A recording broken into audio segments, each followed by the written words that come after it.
merci. Alors, c'est une joie pour nous d'être encore là ce matin, partager ce culte, ces moments de célébration. Le culte, il est à Dieu, ce n'est pas aux hommes. En fait, le culte, ce n'est pas pour que vous soyez bien, c'est pour que Dieu soit bien. Amen. Parfois, souvent, des gens sortent de culte et disent non, je n'ai rien ressenti. Ce n'est pas notre problème. La chose la plus importante, c'est que Dieu soit content. Parce que nous rendons un culte à Dieu. Toi, tu peux ne pas être content durant un culte, mais Dieu est satisfait. Amen. Donc, l'objectif, c'est de satisfaire Sa Majesté Jésus. Amen, amen. Pas satisfaire un homme et ses émotions, une femme et ses émotions. Amen, amen. Donc, c'est le culte que nous rendons au Seigneur ce matin au travers de l'adoration, au travers des célébrations. Merci à la sécurité de tenir compte, parce que je vois un véhicule devant, là-bas, voilà. Il faut avoir une personne toujours. Hein, Annie Blanche organise tes équipes, toujours une personne dehors. Parce que depuis que je suis ici, je peux voir ce qui se passe à l'extérieur. Alors, c'est une joie, comme je disais, pour moi d'être là. Je salue au passage notre ancien Alban. Il peut se tenir debout, on peut saluer. Voilà, le révérend, l'archibishop. Acclame plus fort quand même. Voilà. Donc, vous savez tout ce qu'il est à... Il peut s'asseoir. Il est à Mwanda avec la famille. Son épouse actuellement en formation en Chine. Donc, dans quelques mois, elle va terminer l'année prochaine et va rentrer en famille. Nous sommes très heureux. Et donc, il est là en mission pour quelques jours. Et nous sommes très, très heureux. Nous avons également notre sœur et responsable aussi, Sylvie Michel, qui est là ce matin. Voilà. Elle peut se tenir debout. Voilà. C'est un culte particulier ce matin. Tu peux t'asseoir. Donc, on a le Cameroun est là, on a Mwanda bien représenté, le Togo. Donc, nous bénissons le Seigneur. Voilà, et pour toutes les personnes qui sont là, qui nous rendent visite pour la première fois, et pour tout le peuple, nous sommes très, très heureux d'être avec vous. Et ce matin, je vais partager avec vous une portion de la parole de Dieu sur une thématique qui viendra certainement boucler la série sur la croissance numérique, même s'il est vrai que chaque fois que nous allons enseigner, l'emphase ou l'accent sera mis sur l'expansion.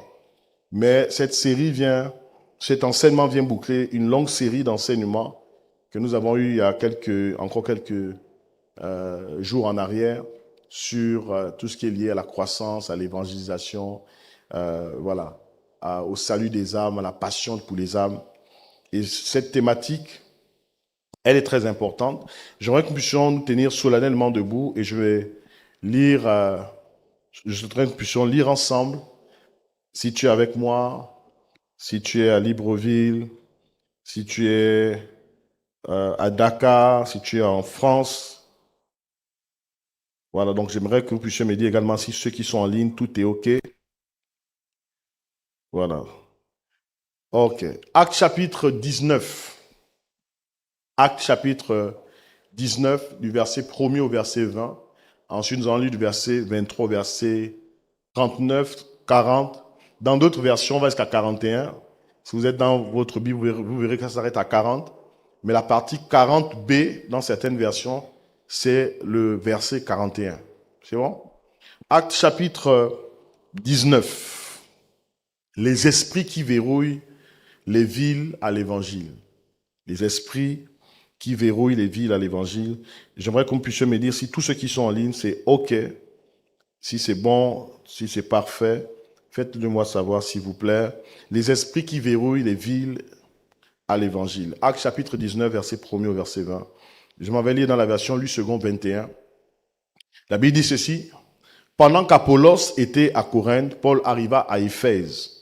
Après avoir traversé les hautes provinces de l'Asie, il rencontra quelques disciples et il leur dit, « Avez-vous reçu le Saint-Esprit lorsque vous avez cru ?»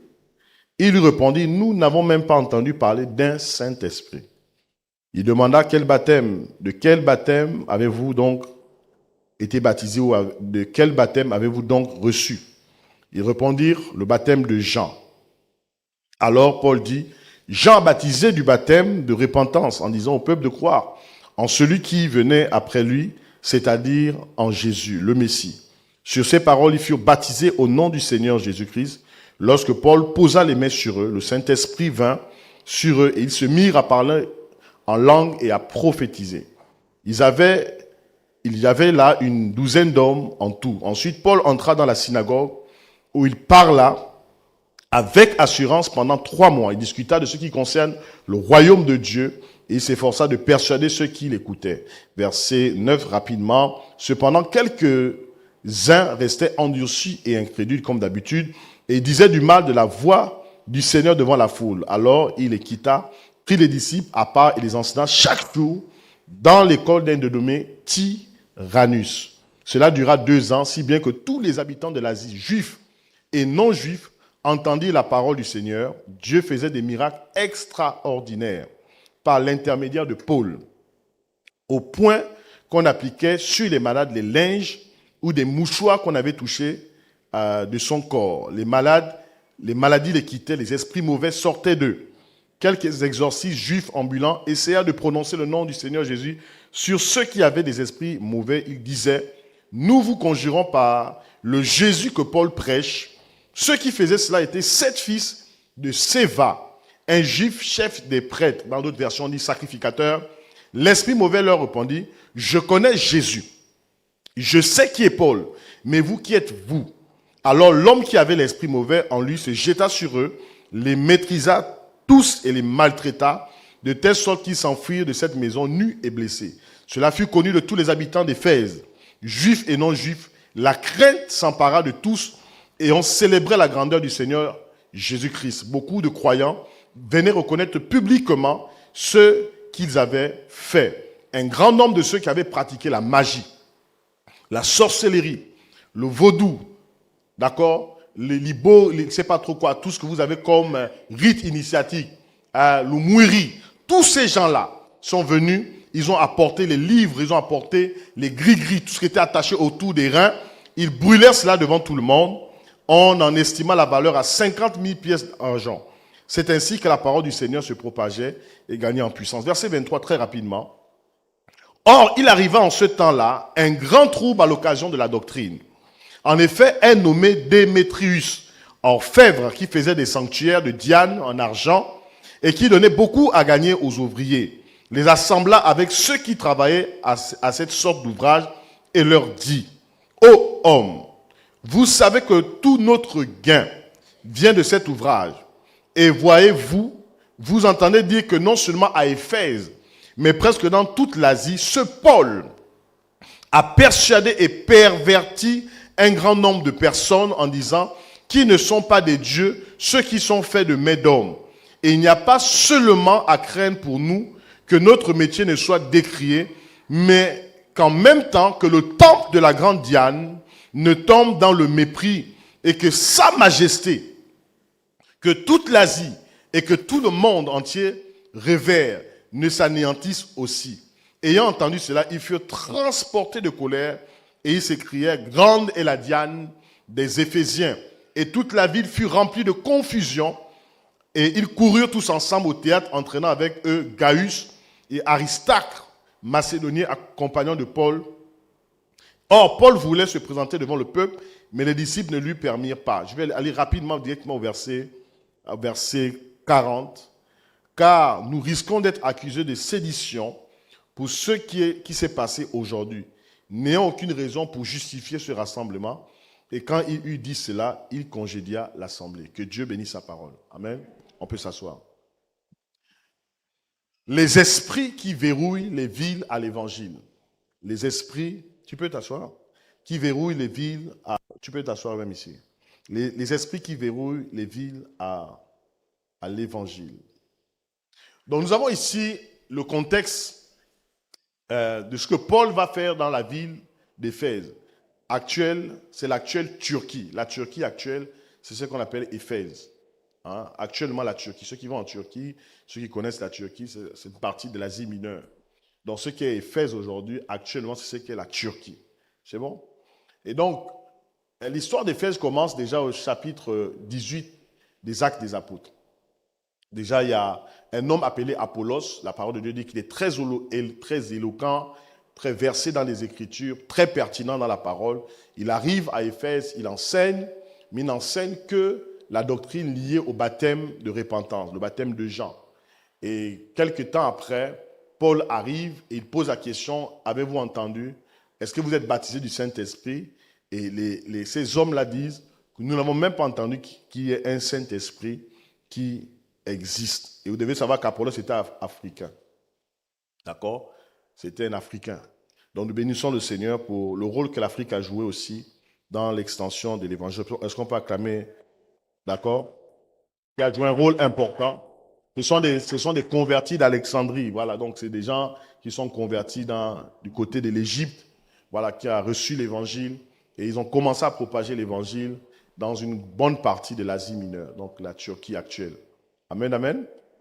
Et donc nous voyons ici cette ville-là appelée Éphèse. Nous allons un peu faire de l'histoire avant d'entrer dans les principes spirituels.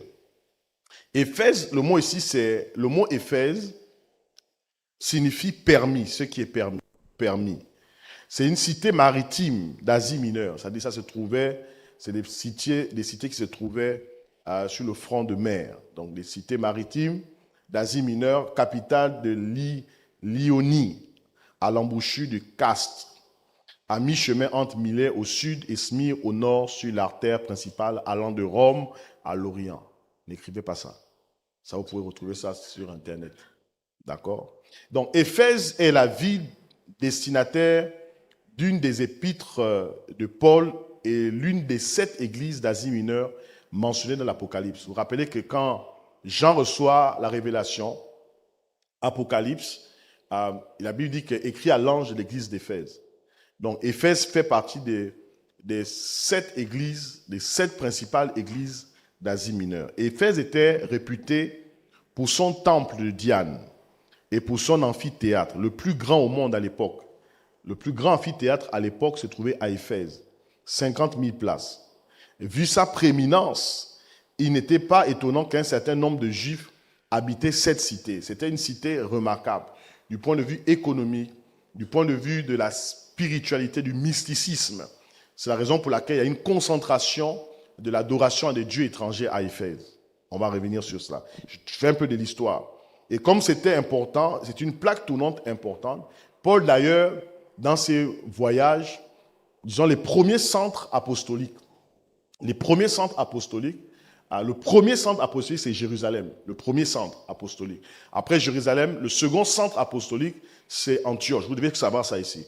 Et le troisième centre apostolique, ce fut Éphèse. C'est bon? Donc, Paul va commencer à faire un gros travail, du moins l'Église. Les apôtres commenceront à faire un gros travail, les Pierre, les Jacques et autres, dans l'Église de Jérusalem.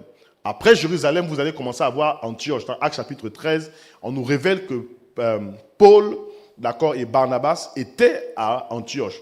Et Antioche deviendra un centre apostolique. Et par la suite, vous avez Éphèse, qui deviendra également un centre apostolique. Donc, vraiment, dans les voyages missionnaires, la ville d'Éphèse est une ville stratégique. Je dis avec moi stratégique. Dis ça plus fort. Encore plus fort. Et vous trouvez cela dans Actes chapitre 18, verset 19.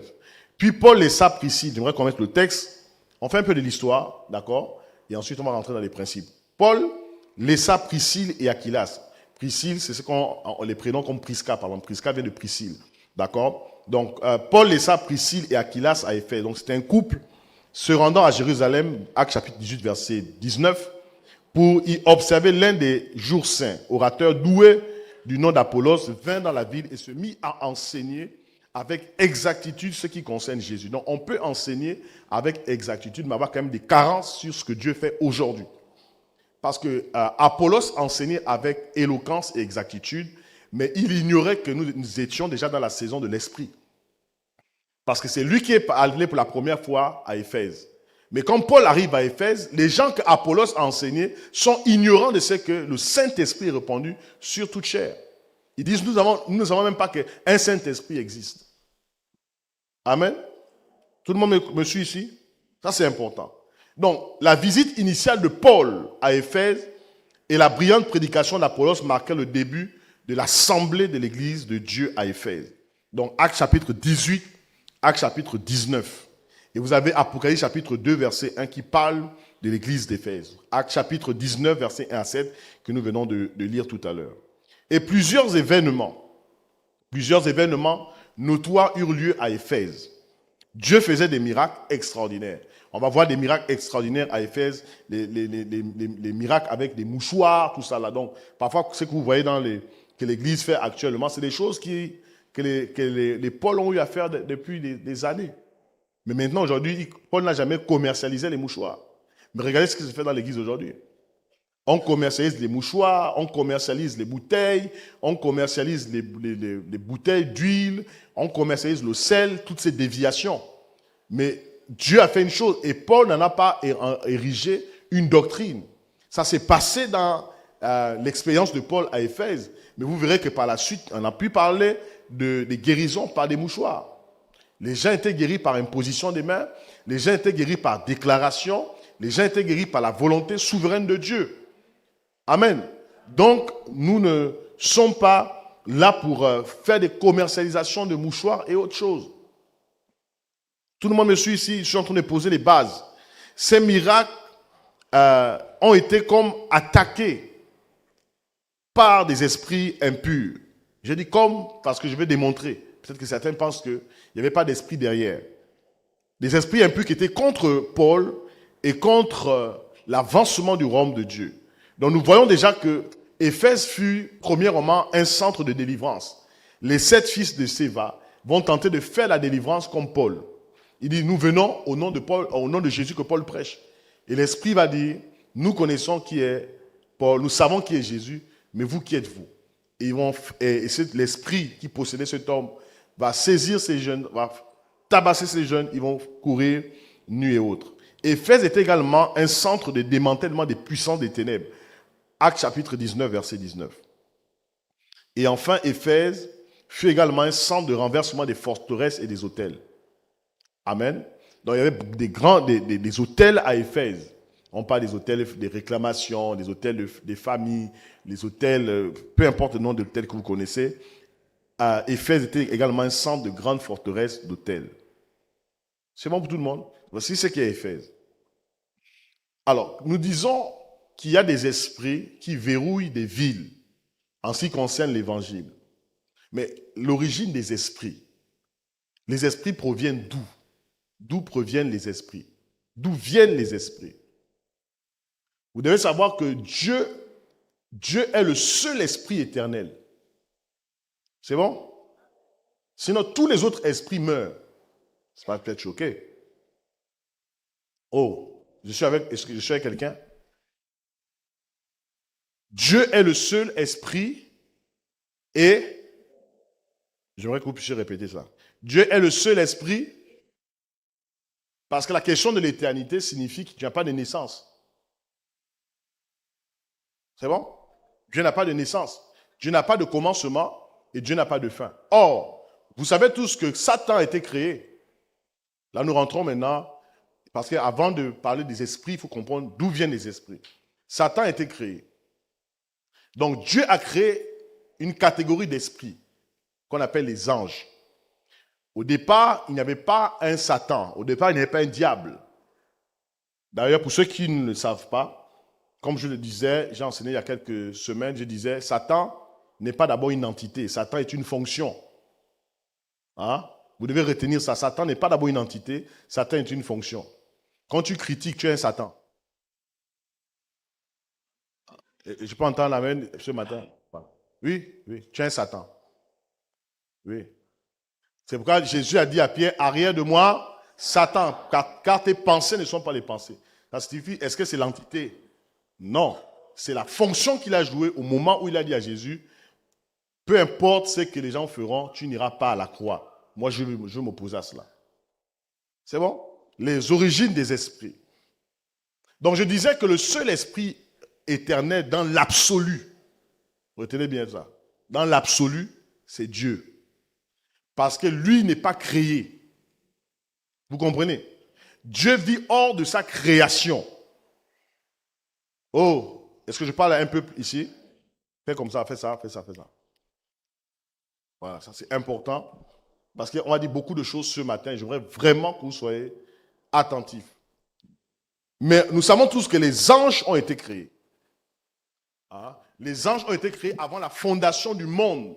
dans lequel nous vivons. Sinon, le monde dans lequel Noé a vécu. Parce que le monde dans lequel nous vivons, ce n'est pas le monde dans lequel Adam a vécu. Rappelez-vous que avant le commencement, du commencement qui est noté et mentionné dans la Bible, il y avait un commencement.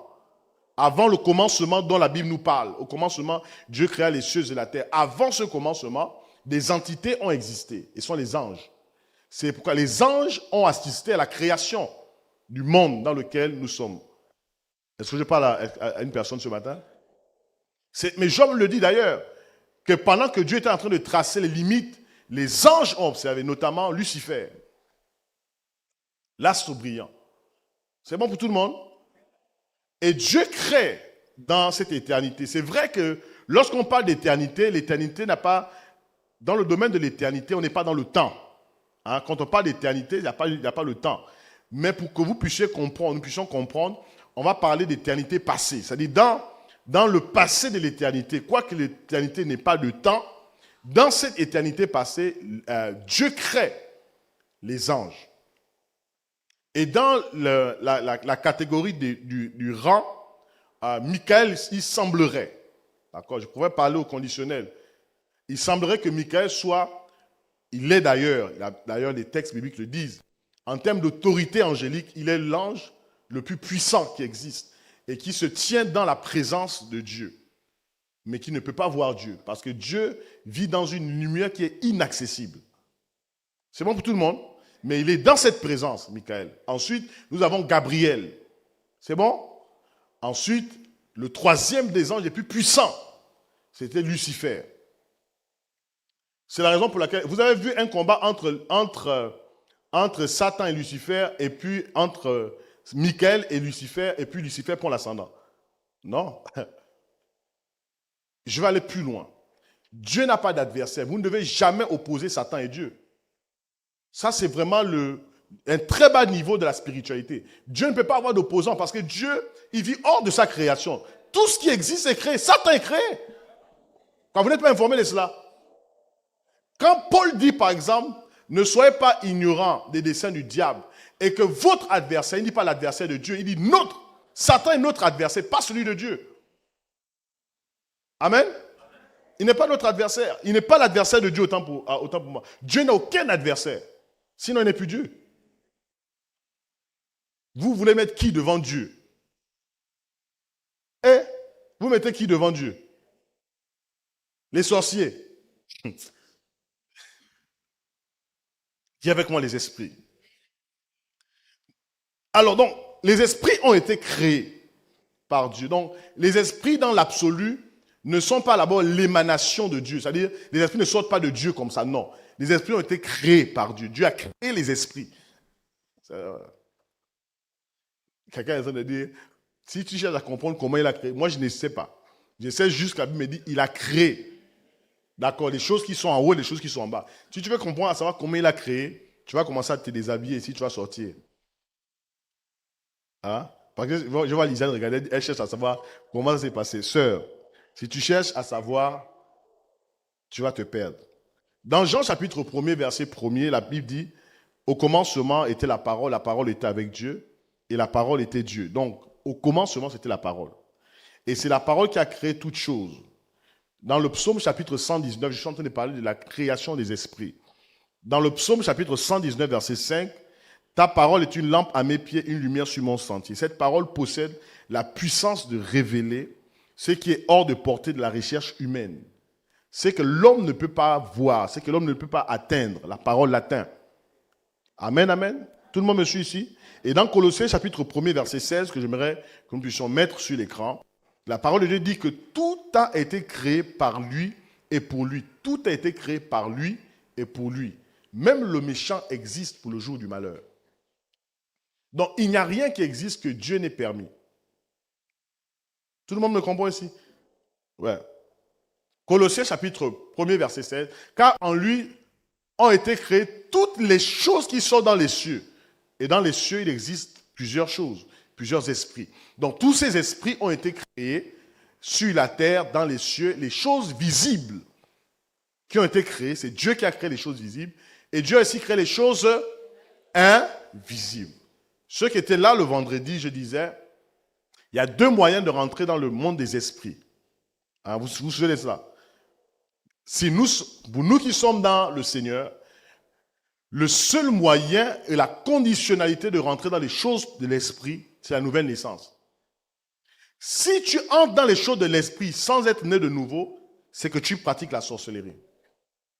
Il n'y a pas d'autre moyen. C'est-à-dire que ce qu'est la nouvelle naissance pour le chrétien, c'est ce qu'est la nouvelle naissance dans le sens du sorcier. C'est-à-dire que pour quelqu'un qui est dans l'occultisme, le mysticisme, pour entrer dans les choses mystiques, il doit être initié à la sorcellerie. Sinon, il n'y a aucun moyen qu'un être humain entre dans le monde des esprits. Est-ce que vous êtes en train de me suivre ici? Regarde, vous n'avez pas constaté une chose, c'est qu'avant que vous ne soyez chrétien, les choses spirituelles ne vous intéressaient pas. Sauf si et seulement si quelqu'un vous a initié dans quelque chose. Est-ce que je suis en train de parler un peu ici? Nous sommes en train de parler de choses très importantes. Une personne qui vivait sans Christ, tu n'étais pas dans les pratiques, tu n'étais pas dans les rites initiatiques, tu marchais, tu es un homme naturel, d'accord? Qui n'est pas soucieux de quoi que ce soit. Est-ce que vous me suivez ici? Donc, les choses spirituelles, les choses liées au monde des esprits, tu ne peux pas avoir accès à ça. Même si, écoute très bien, si vous voyez une personne qui vous dit, j'ai vu un esprit, j'ai été connecté à quelque chose lié au monde des esprits, il y a deux éventualités. Soit la personne est née de nouveau, soit la personne a été initiée. Parce qu'il y a des gens qui sont initiés sans le savoir. Qui connaît le jour de sa naissance, le jour où il est né, ce qui s'est passé le jour où tu es né? Qui peut me dire exactement avec détail, quand tu es sorti de la matrice de ta maman, du ventre de ta mère, qui t'a porté pour la première fois, qui t'a fait ton premier bain, qui t'a porté la première couche, qui sait avec exactitude? Vous ne savez pas. Donc, vous ne pouvez pas dire aujourd'hui avec exactitude si le jour où vous êtes né, on ne vous a pas introduit dans quelque chose. Amen. Est-ce que tout le monde est avec moi? Dans Job chapitre 38, versets 4 à 7, dans ce texte, les fils de Dieu sont des anges qui ont été créés. Job chapitre 38, versets 4 à 7, Job chapitre 1er, verset 6, Job chapitre 2, verset 1. Je suis en train de poser les bases. Donc, lorsque nous sommes en Christ, nous sommes nécessairement connectés au monde des esprits. Sauf que notre maturité, notre niveau de consécration de maturité fera en sorte que certaines choses que je peux voir, Adam ne peut pas voir ça. Certaines choses qu'Adam voit, qu'Emma ne verra pas ça. C'est-à-dire que dans le monde des esprits, le monde spirituel, il y a encore des couches et des dimensions à l'intérieur. De telle sorte que même dans le même monde spirituel dans lequel nous sommes, certains ont accès à certaines choses et d'autres n'ont pas accès à certaines choses. C'est pourquoi il y a des anges qui ne peuvent pas être dans la présence de Dieu, qui sont dans l'éternité, qui vivent dans l'éternité, mais qui n'ont pas accès en réalité à un certain système. Mais pourtant, ce sont des anges. Et pourtant, ils sont saints. Parce que dans le monde spirituel, il y a des niveaux de couches et des niveaux de dimensions. Amen. Tout le monde me suit ici? Donc, les esprits dans l'absolu ne sont pas l'émanation de Dieu dans le sens où ils sont éternels comme Dieu. Non. Ils sont créés par Dieu. C'est bon? Donc, ils ont une date de naissance. Satan a une date de naissance. Je ne connais pas. Je ne sais pas. Mais je sais qu'il a été créé. C'est ce que la Bible me dit. C'est bon? Est-ce qu'on peut avancer? Ok. Les origines des villes. Pourquoi les villes existent? Comment les villes ont été créées? Genèse chapitre 4, verset 17. Très rapidement. Je suis en train de poser les bases ici. Dans les textes sacrés, tels que la Bible, la notion de ville apparaît très tôt dans le livre de la Genèse, chapitre 4, verset 17. La Bible déclare que Caïn connut sa femme, elle conçut et enfanta Enoch. Il bâtit ensuite une ville et il donna à cette ville le nom de son fils Enoch. Donc, la première personne dans la Bible dans le livre de la Genèse, qui est bâtie, la première ville bâtie dans la Bible a été bâtie par Caïn. Caïn est le premier à avoir bâti une ville. Et vous devez savoir que chaque ville qui est bâtie porte en fait en lui, en elle, une ville, en elle. Cette ville porte en elle, en réalité, l'ADN de celui qui l'a construit. L'esprit de celui qui l'a construit. Toutes les villes portent un esprit. Est-ce que je suis en train de parler à quelqu'un? Une ville qui a été bâtie par un criminel porte l'ADN de la criminalité. Une ville qui a été bâtie par une prostituée porte l'ADN de la prostitution. Une ville qui a été bâtie, par exemple, par je ne sais pas, un économiste porte l'ADN de... Toutes les villes portent un esprit. Dis avec moi, toutes les villes portent un esprit. Dis ça plus fort, dis ça plus fort. Oui, toutes les villes portent un esprit. Je parlerai de ça ce matin. Des 9 provinces du Gabon. Chaque province du Gabon a un esprit. Vous verrez. Si vous êtes dans l'estuaire, il y a un esprit dans l'estuaire. C'est pourquoi quand l'évangile vient dans l'estuaire, l'évangile est verrouillé par l'esprit qui tente à contrôler la vie de l'estuaire. Si vous allez dans l'Ogooué maritime, vous verrez également qu'il y a un esprit dans l'Ogooué maritime. Vous allez dans le Haut-Ogooué, vous verrez qu'il y a un esprit là-bas. C'est ce qu'on appelle des esprits qui verrouillent les villes à l'évangile. C'est bon pour tout le monde? Oui. On a des villes comme Babylone, par exemple, dans Genèse chapitre 11. La ville de Babel symbolise l'orgueil humain. Genèse chapitre 11. On n'a pas le temps de lire. Babylone, c'est une ville qui a été bâtie par un homme appelé Nimrod. Nimrod était africain. Voici le problème des Africains. Un Africain, tu viens dans l'histoire de la Bible, au lieu de faire des bonnes choses, tu vas nous bâtir une ville avec tous les problèmes du monde. Je ne sais pas si vous avez vu le film appelé La Tour de Babel. Hein? Ça passé, les parents, ils savent. Ceux qui sont nés dans les années 2000, vous ne connaissez pas La Tour de Babel. Hein? Samuel, vous tous êtes nés dans les années 2000. Samuel, Nathan, voilà. Toi, tu es né là, quoi, 2025, là. D'accord? On ne peut pas savoir. Babel est une ville qui a été bâtie par un Africain appelé Nimrod. Nimrod était africain. Il a bâti une ville, il a bâti d'abord une tour. Ensuite, il va bâtir une ville. J'aimerais qu'on lise ça quand même. Nous sommes en train de dire des choses très importantes. Il y a des villages, même dans vos villages, en tant que des Africains, vous verrez que dans vos villages, il y a des esprits. Oui, oui, oui, oui. Oui. Tu es de quel village? Christian. Oui. Tu ne connais pas ton village? Non, non, j'ai dit le nom de ton village. Oui. Ok. Super. Mais c'est un village. Je sais que ici, par exemple, Glace, c'est des villages, non? C'est des villages. Les là, ce sont des villages. D'accord? Ok. On peut aller rapidement. Nous parlons ce matin des esprits qui verrouillent les villes à l'évangile. Mais il faut comprendre d'abord comment les villes et les esprits fonctionnent.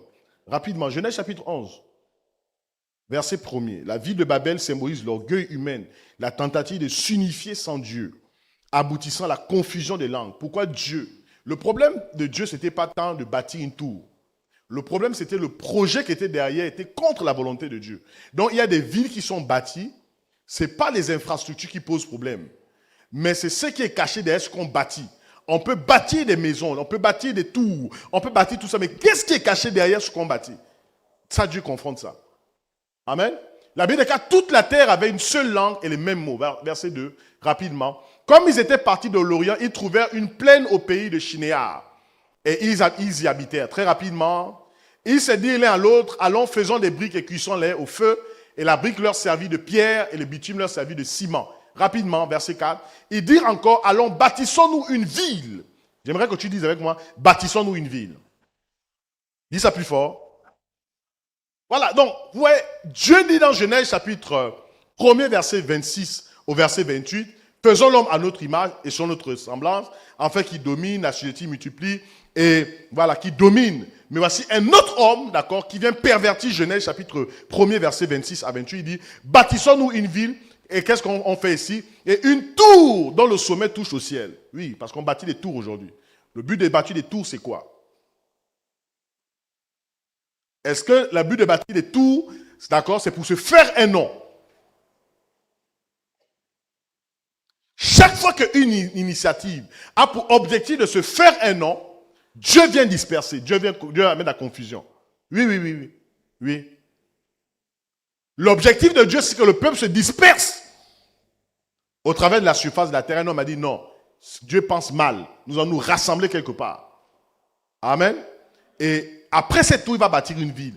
Et cette ville a le même esprit que celui qui l'a bâti.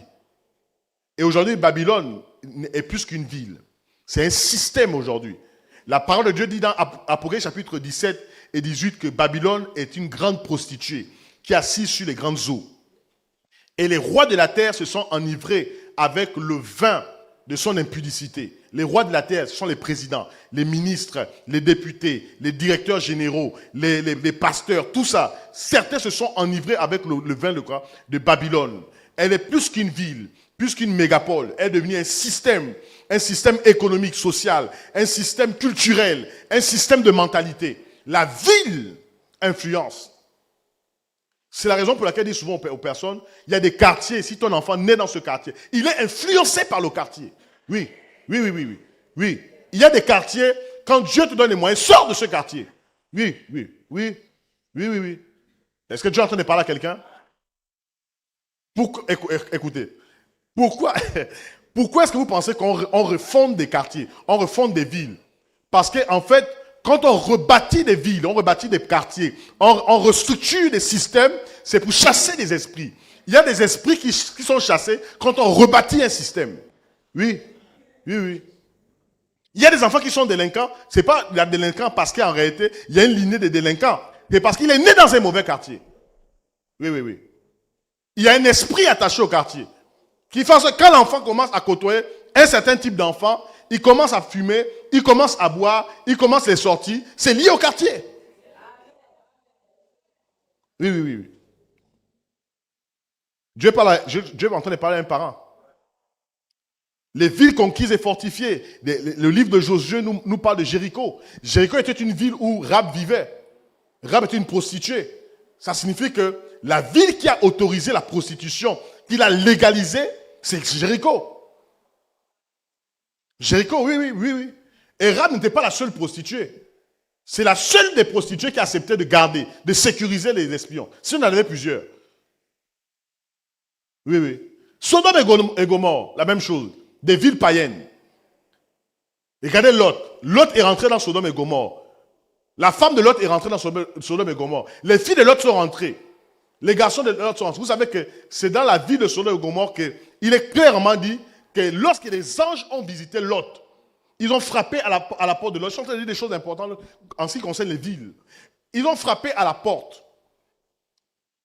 Nous voulons voir celui qui vit dans cette maison. L'autre savait que c'était une visitation angélique. Il a sécurisé les anges. Façon de parler. Et les habitants ont appris que Lot avait des invités. Ils sont venus à la porte de nuit. Monsieur Lot, nous avons appris qu'il y a des gens dans votre maison. Nous voulons aussi les connaître. Ce verbe-là, le mot aussi connaître, c'est le mot ginosko, dans la Septante, qui signifie en fait avoir des rapports d'intimité. Voici des hommes qui veulent avoir des rapports d'intimité. Ça signifie que l'homosexualité, nous en parlons librement ici en Afrique. Parce qu'en fait, en Europe, en France par exemple, il est difficile de tenir sur la chair et pas de l'homosexualité. On peut t'arrêter pour ça. Il parle d'homophobie, des choses comme ça. Vous comprenez ici? Voici une ville qui porte l'esprit de celui qui l'a bâti. Sodome et Gomorre. Ninive, par exemple, est connue comme une ville méchante. C'est pourquoi Jonas a fui Ninive. Mais Dieu a dit, va à Ninive, parce qu'il y a un esprit qui verrouillait l'évangile à Ninive. Oui, oui, oui. Il y a des villages, vous savez qu'il y a des villages qui n'acceptent pas le développement. Oui, il y a des villes. Vous amenez la route. Vous amenez les lampadaires. Une semaine après, dans le noir. Parce qu'en réalité, il y a des activités qu'on ne peut pas faire avec les lampadaires. Il faut le noir. Vous amenez des groupes électroniques, les groupes tombent en panne. Oui. C'est les opérations des esprits liées aux villes. Oui.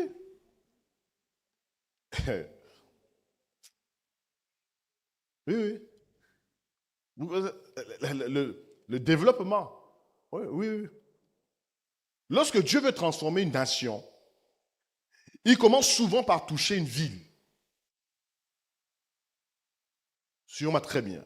Les villes sont plus que des espaces géographiques. Elles sont des centres d'influence. Elles façonnent les villes façonnent les mentalités. Elles façonnent le mode de vie. Les villes façonnent la culture. Elles définissent les systèmes économiques. Les villes définissent les destinées collectives. Dans les Écritures, nous constatons que certaines villes ont accueilli des visitations angéliques et d'autres villes ont accueilli des démons. Il y a des villes qui attirent des démons, des esprits impurs. Une haute dépravation. Par exemple, le quartier de Lui. Mais c'est un quartier, il y a une telle abomination. Oui, oui, oui, oui. Oui. Pourquoi toutes les boîtes de nuit se trouvent là-bas? Une bonne concentration de boîtes de nuit se trouve à Lui. Une bonne concentration de toute l'activité de prostitution se trouve là-bas. Parce qu'en fait, il y a des esprits qui verrouillent. Il y a des églises là-bas, mais il n'y a pas d'impact. Oui, parce qu'en réalité, ces esprits ont pour objectif de quoi? De verrouiller l'évangile. Oui. Vous verrez. Akanda commence à devenir comme ça aussi.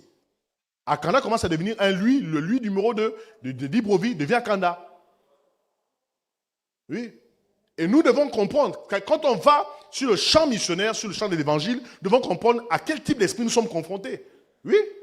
On ne va pas juste faire l'évangélisation comme ça, venez, on gagne les âmes. Vous ne connaissez même pas comment le monde spirituel fonctionne. Oui, lui, regardez bien lui. Pourquoi une bonne concentration de fous se trouve à lui? Qu'est-ce qu'ils font là-bas? Qu'est-ce qu'ils font à lui? Il y a des charbonnages, non? Il y a quelques fous, peut-être quelques malades mentaux qu'on voit ici et tout le reste. Mais allez à lui, une bonne concentration des fous. Parce qu'en réalité, l'état de ces hommes, c'est l'état de l'esprit, de l'environnement même. Oui. Il y a un esprit de folie là-bas, un esprit de prostitution, un esprit de dépravation. Une grande concentration de la dépravation de la jeunesse se trouve à lui. La plupart des jeunes qui sont dépravés, ça revient de là-bas. Oui. Lui est un peu comme serait Las Vegas aux États-Unis. Oui. Las Vegas, c'est la ville, en fait, de l'impudicité. Le synonyme de Las Vegas, c'est Sin City, la cité du péché. Oui. Si tu veux le péché, il y a des villes qui t'offrent. En fait, il y a des endroits, le péché se trouve là. Tu sors là, tu as le péché. Tu sors à cet endroit, tu as le péché. Tu sors là, tu rentres aux toilettes, il y a le péché. Tu vas au restaurant, il y a le péché. On te sert le péché. Il y a des villes comme ça. Los Angeles, appelé Los Angeles, pourquoi? Angeles signifie ange. Les anges, en fait, parce que les expériences des gens à Los Angeles, c'était que la plupart des grands réveils aux États-Unis, les gens ont vu des apparitions angéliques à Los Angeles. Ils ont baptisé la ville Los Angeles, la ville des anges.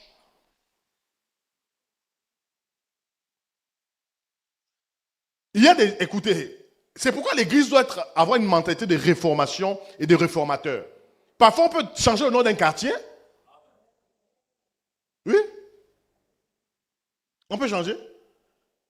Regardez, on a des noms ici des pays développés ou des pays, on va dire quoi, pas en voie de développement, des pays quoi, émergents. Rio, mais regardez Rio. Vous pensez que le Rio que nous avons là, c'est le même Rio du Brésil? Vous avez Dubaï.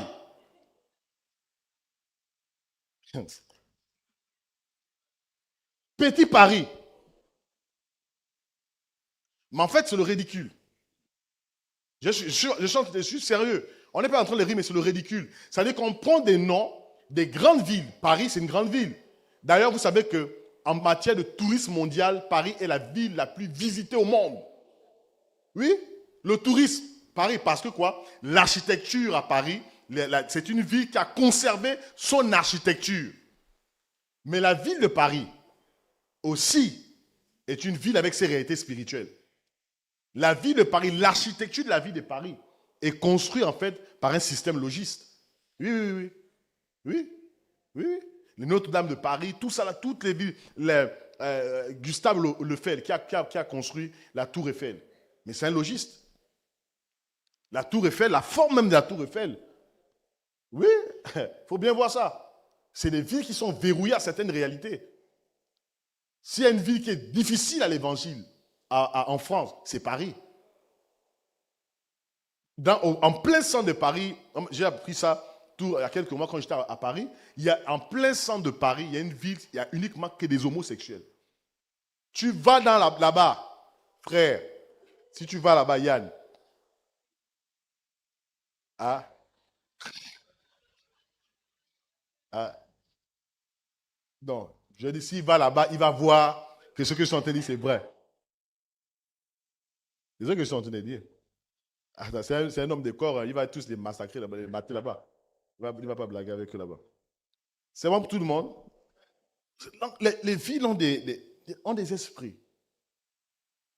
Alors, pourquoi certaines villes semblent-elles fermées à l'évangile, malgré la prédication, malgré les campagnes, malgré les prières? Pourquoi certaines villes semblent-elles fermées à l'évangile?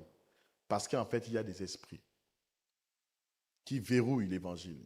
Nous parlerons des 5 esprits qui verrouillent les villes à l'évangile. Les 5 esprits qui verrouillent. Et nous allons nous appuyer sur le livre des Actes des Apôtres, chapitre 19. À travers cette étude, nous verrons ces 5 esprits. Les 5 esprits qui verrouillent, d'accord, les villes à l'évangile. Et ces 5 esprits, vous allez les retrouver partout, que ce soit au Gabon, au Cameroun, au Bénin. Au Bénin, par exemple, on a là Ouida. Voilà, Ouida, par exemple, c'est le centre, on va dire, le centre spirituel. Tométique va me dire le contraire. C'est vraiment le centre spirituel, c'est le bastion, en fait, de la spiritualité béninoise. C'est là-bas, à Ouida. C'est là-bas, Ouida. Voilà, tout ce qui est culte du serpent, tout ça, là, c'est là-bas. Le syncrétisme et autres. On est allé, par exemple, on a visité là où se trouvent les trucs des serpents, là. On allait regarder. Et juste en face de là où se trouvent les serpents, il y a aussi une église. Et dans l'histoire, en fait, les prêtres traversent pour aller dans le vaudou, les vaudous traversent pour aller dans l'église. C'est ça qu'on appelle le syncrétisme. Le syncrétisme, ça signifie simplement qu'on va synthétiser les croyances. Nous, on n'a pas de problème. On en même temps prie, je ne sais pas, Jésus ou je ne sais pas trop quoi. Et puis en même temps, nous aussi, on fait les cultes des serpents. Oui, oui. Oui. C'est la réponse est dans la question. Ce n'est pas le même Dieu. Oui. Pour eux, c'est le même Dieu. Pour eux, ils n'ont pas de problème. Donc, quand vous voyez à Ouida, il y a une telle... Quand vous arrivez même à Ouida, si vous êtes un homme spirituel, vous sentez qu'il y a une charge. Hein? En fait, c'est les hommes charnés qui arrivent dans les villes, ils sont là, ils rentrent dans les aéroports, comme ça, quoi. Comme on dit, bourou bourou. Ils rentrent comme ça, là. Non, mais arrêtez. Un homme spirituel, quand tu rentres dans une ville, tu rentres dans un territoire, tu peux ressentir les esprits. Tu ressens qu'il y a des charges. Tu ressens que c'est différent. Hein? Oui, l'atmosphère. Au Cameroun, c'est différent de Libreville. Quand tu vas à Douala, quand tu vas à Yaoundé, même Douala, Yaoundé, c'est différent aussi. Oui, oui. C'est différent. Tu vas en RDC, c'est différent. Tu vas dans certaines villes, nord au sud, c'est différent. Parce que des villes sont verrouillées. Et notre responsabilité en tant qu'Église, c'est de comprendre ces esprits et de renverser ces esprits par la puissance de l'Évangile. Acte chapitre 19, verset 23 dit ceci. Il nous dit, il survint à cette époque un grand trouble au sujet de la voix du Seigneur. Le réveil d'Éphèse avait atteint un niveau où il ne touchait plus seulement les individus, mais la structure des villes. Vous savez, nous devons amener un réveil qui ne touche plus que les âmes. Amen. Le problème, c'est que la religion veut nous limiter à juste toucher les âmes. Vous savez, vous pouvez remplir les salles, mais les systèmes appartiennent à d'autres groupes de lobby. Les églises sont remplies les dimanches. Vous savez ça, non? Les églises sont remplies. Mais qui contrôle les structures des villes? Il y a un lobby qui contrôle. Ils vous disent, remplissez les salles. Mais nous contrôlons quoi? Nous contrôlons l'économie. Nous contrôlons les systèmes sociaux. Nous contrôlons la politique. Et entre les mains de certains systèmes. Donc, l'évangile aujourd'hui, ce n'est pas juste de toucher les âmes, mais aussi toucher les villes. Dis avec moi les villes. Dis ça plus fort. Vous avez à Éphèse, par exemple, l'objectif de la déesse Diane et de tout ce qui est Démétrius qui est en train de bâtir et de construire on appelle des idoles, l'objectif, ce n'est pas juste les hommes. Ils avaient pris en captivité quoi? L'économie de la ville d'Éphèse. Oui. L'économie peut être embrigadée dans une ville. Oui. Parfois, la sécheresse financière d'un État est liée à quoi? Au contrôle de certains esprits sur l'économie de la nation. Alban à Mwanda. Vous pensez que Mwanda ressemble à une ville minière? Hein? Est-ce que je suis en train de... Je parle ce matin? Mais quand vous voyez que des villes ne ressemblent pas en fait à la richesse, c'est qu'il y a des esprits qui verrouillent.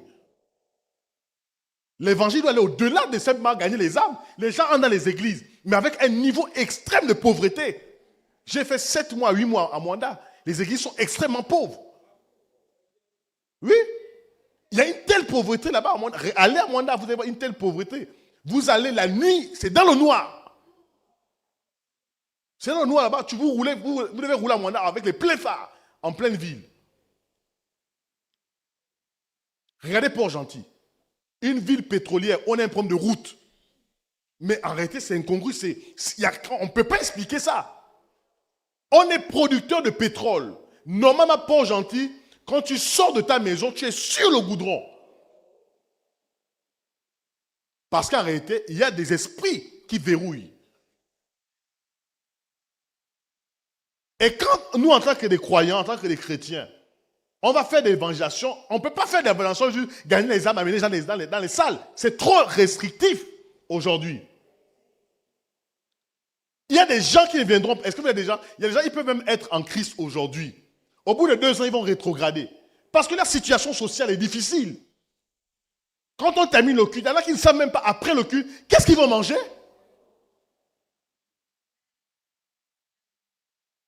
Un pays de 2,5 millions, ou je ne sais pas, on attend le recensement actuel. Normalement, chacun devait pouvoir vivre aisément ici au Gabon. Si on a des difficultés avec 2 millions, imaginez qu'on soit maintenant comme le Nigeria. Si on est maintenant 100 millions de Gabonais, on va faire comment? Si 2 millions, on a tous les problèmes du monde. Parce que le problème, ce n'est pas juste un problème, une lecture naturelle. Le problème, c'est que souvent, on fait une lecture naturelle. Oh, tel le président, oh, tel... Non, il faut avoir une lecture spirituelle. Il y a une grande bataille. La bataille, ce n'est pas juste au sommet de l'État. La bataille au-delà du sommet de l'État. Dans le monde des ténèbres, il y a une volonté à ce que les nations, comme le Gabon, n'émergent pas. Oui, il y a une volonté. Donc le combat est un combat spirituel. Un combat des esprits.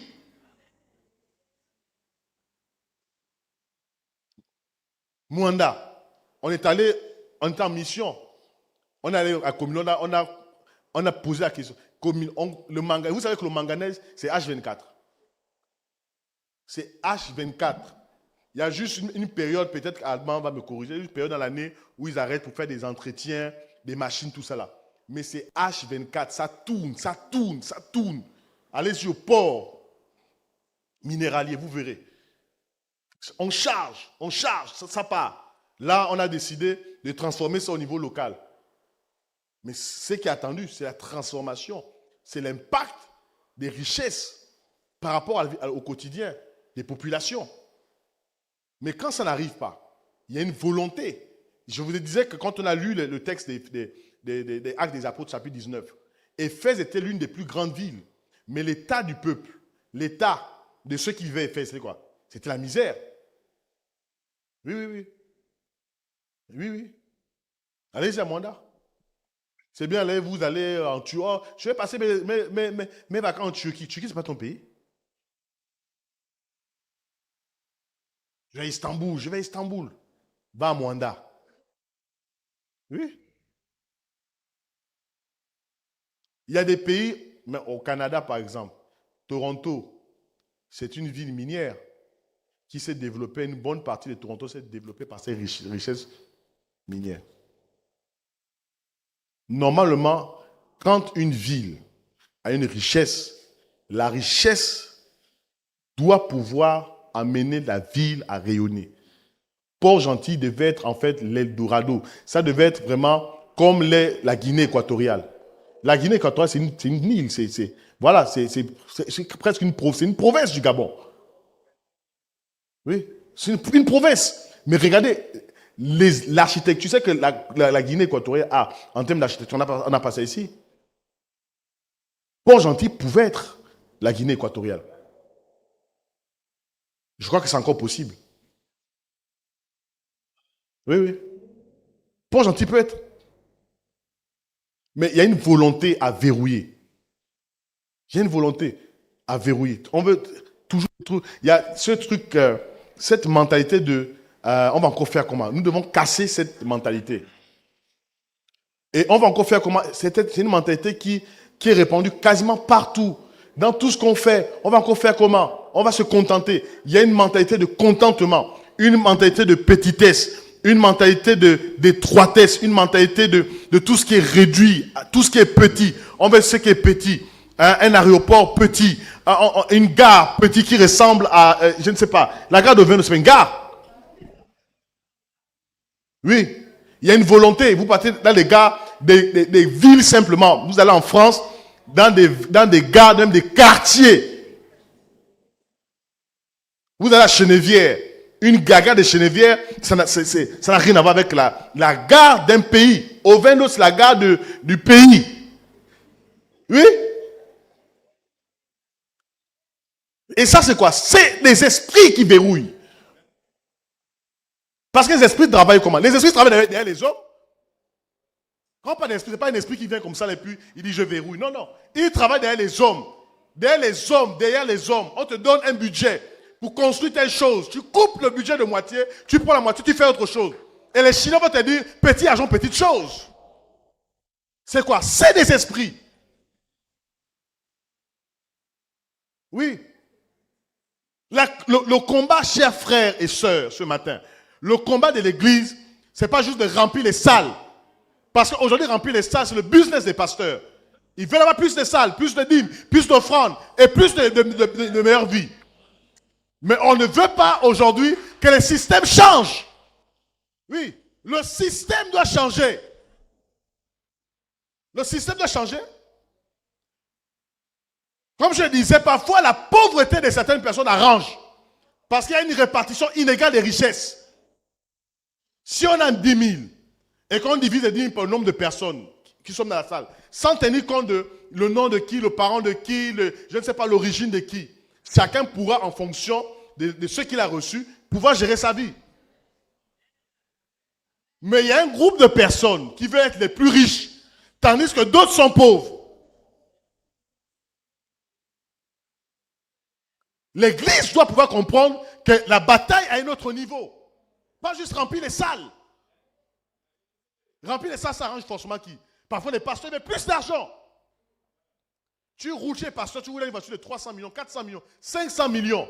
Tu as des jeunes qui ne sont pas scolarisés. Tu n'as pas d'école. Il n'y a pas d'université. Non, il faut que l'église amène le combat au-delà. Oui, oui. L'église doit amener on doit changer de régime. Oui, oui, oui. On doit changer de régime. Quand la voiture est embourbée, tu mets le 4x4. Là, il faut qu'on mette le 4x4. Il faut que l'église aille au-delà.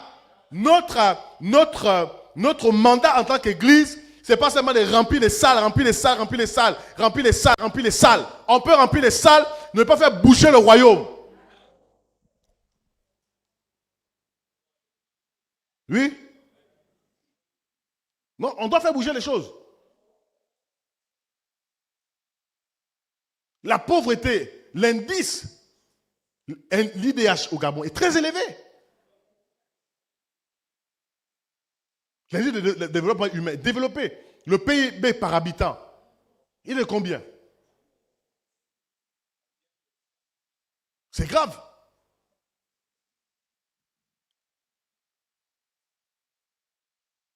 Et nous devons comprendre que la bataille est au-delà. Je parle aux évangélistes. Ce n'est pas juste faire rentrer les gens dans l'église, remplir les salles. Quand celui qui a l'adage dit quoi? Vends ta famille la peau d'oreille, il vient, il écoute la parole de Dieu, il écoute ça, ok, amen, c'est bon, prêche bien. Quand il sort, il mange quoi? Qu'est-ce que la personne mange? Qu'est-ce que les évangiles vous proposent aux personnes qui meurent de faim? Jésus avait battu ce système économique, un système social. Il a dit, donnez-leur vous-même à manger. Je vous dis ça ce matin, donnez vous-même à manger à ces personnes. L'État ne fera pas tout. L'église aussi peut bâtir des choses. Une église devient forte, pas seulement pour enrichir le pasteur.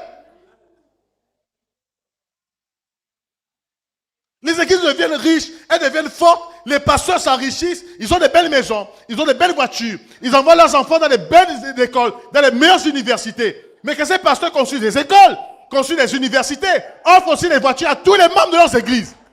Oui. Quand l'église devient puissante, elle doit le faire.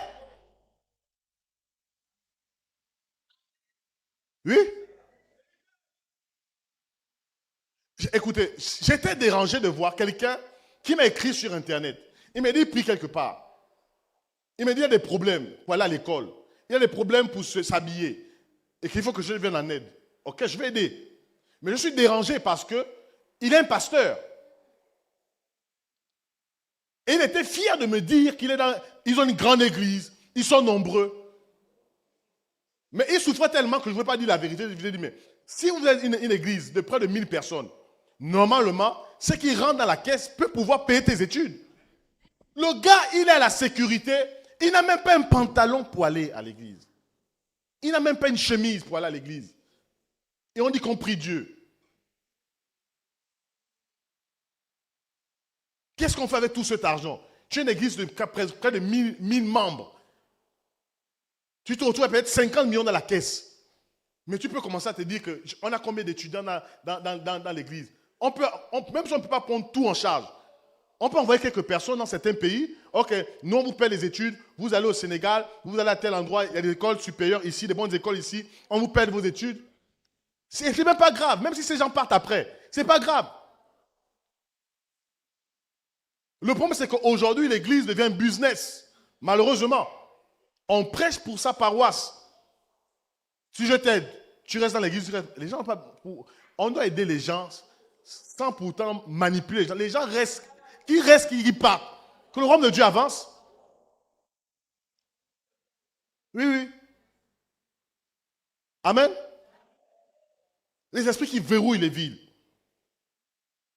Il y avait 5 esprits qui verrouillaient la ville d'Éphèse.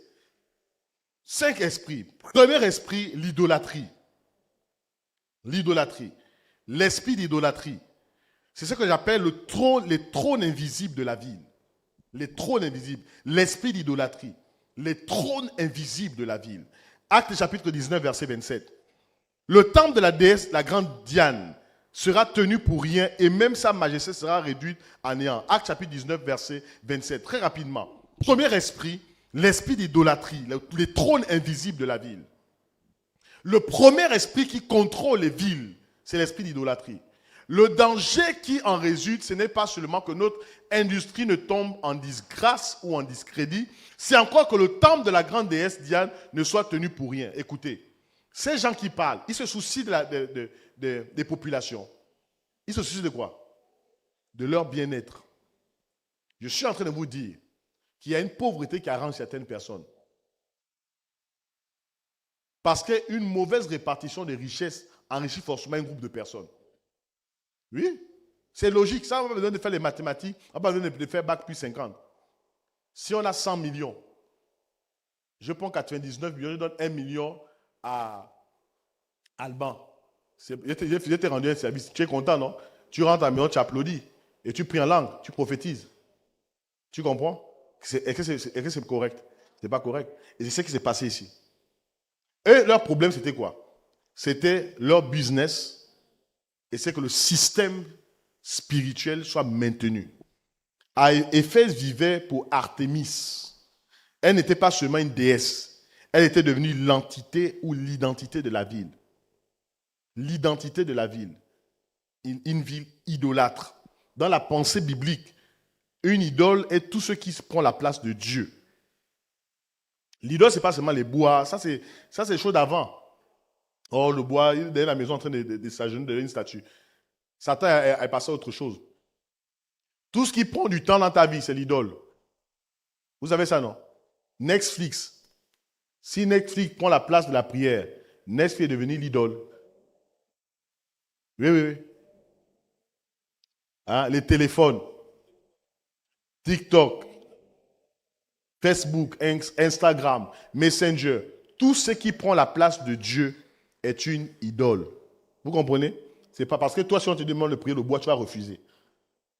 C'est clair. Il vient à l'église, c'est un chrétien. Mais Tu sais que le bois là, c'est aussi la même chose que Facebook. Quand à un moment donné, tu dois arrêter Facebook pour prier. Il y a des gens du matin, midi et soir. Eux, c'est Netflix. Là, on termine là le culte. Ils vont engager leur série. Tac, tac, tac, tac, tac, tac, tac. Là, ça ne dort pas. Ça prend un café, deux cafés, trois cafés. Si le même café, on pouvait prendre ça pour prier. Oui, oui. Oui, oui. Ça, ce sont les esprits qui verrouillent les villes. L'idolâtrie. La ville peut idolâtrer quoi? L'argent, le pouvoir, la célébrité, la tradition, la technologie, la culture. L'idole devient alors l'autel central qui gouverne les décisions collectives. Le premier esprit qui contrôle les villes, c'est l'idolâtrie. Vous allez voir, une ville va être concentrée sur quelque chose. Mais ce qui est étrange au Gabon, je pourrais parler du Gabon parce que nous sommes dans notre pays. Je pouvais parler, au moins les autres là-bas, il ne faut pas m'attaquer pour dire, oh, je parle de tel pays. Non, je parle du Gabon. Vous n'avez pas constaté, il y a une anomalie, une aberration.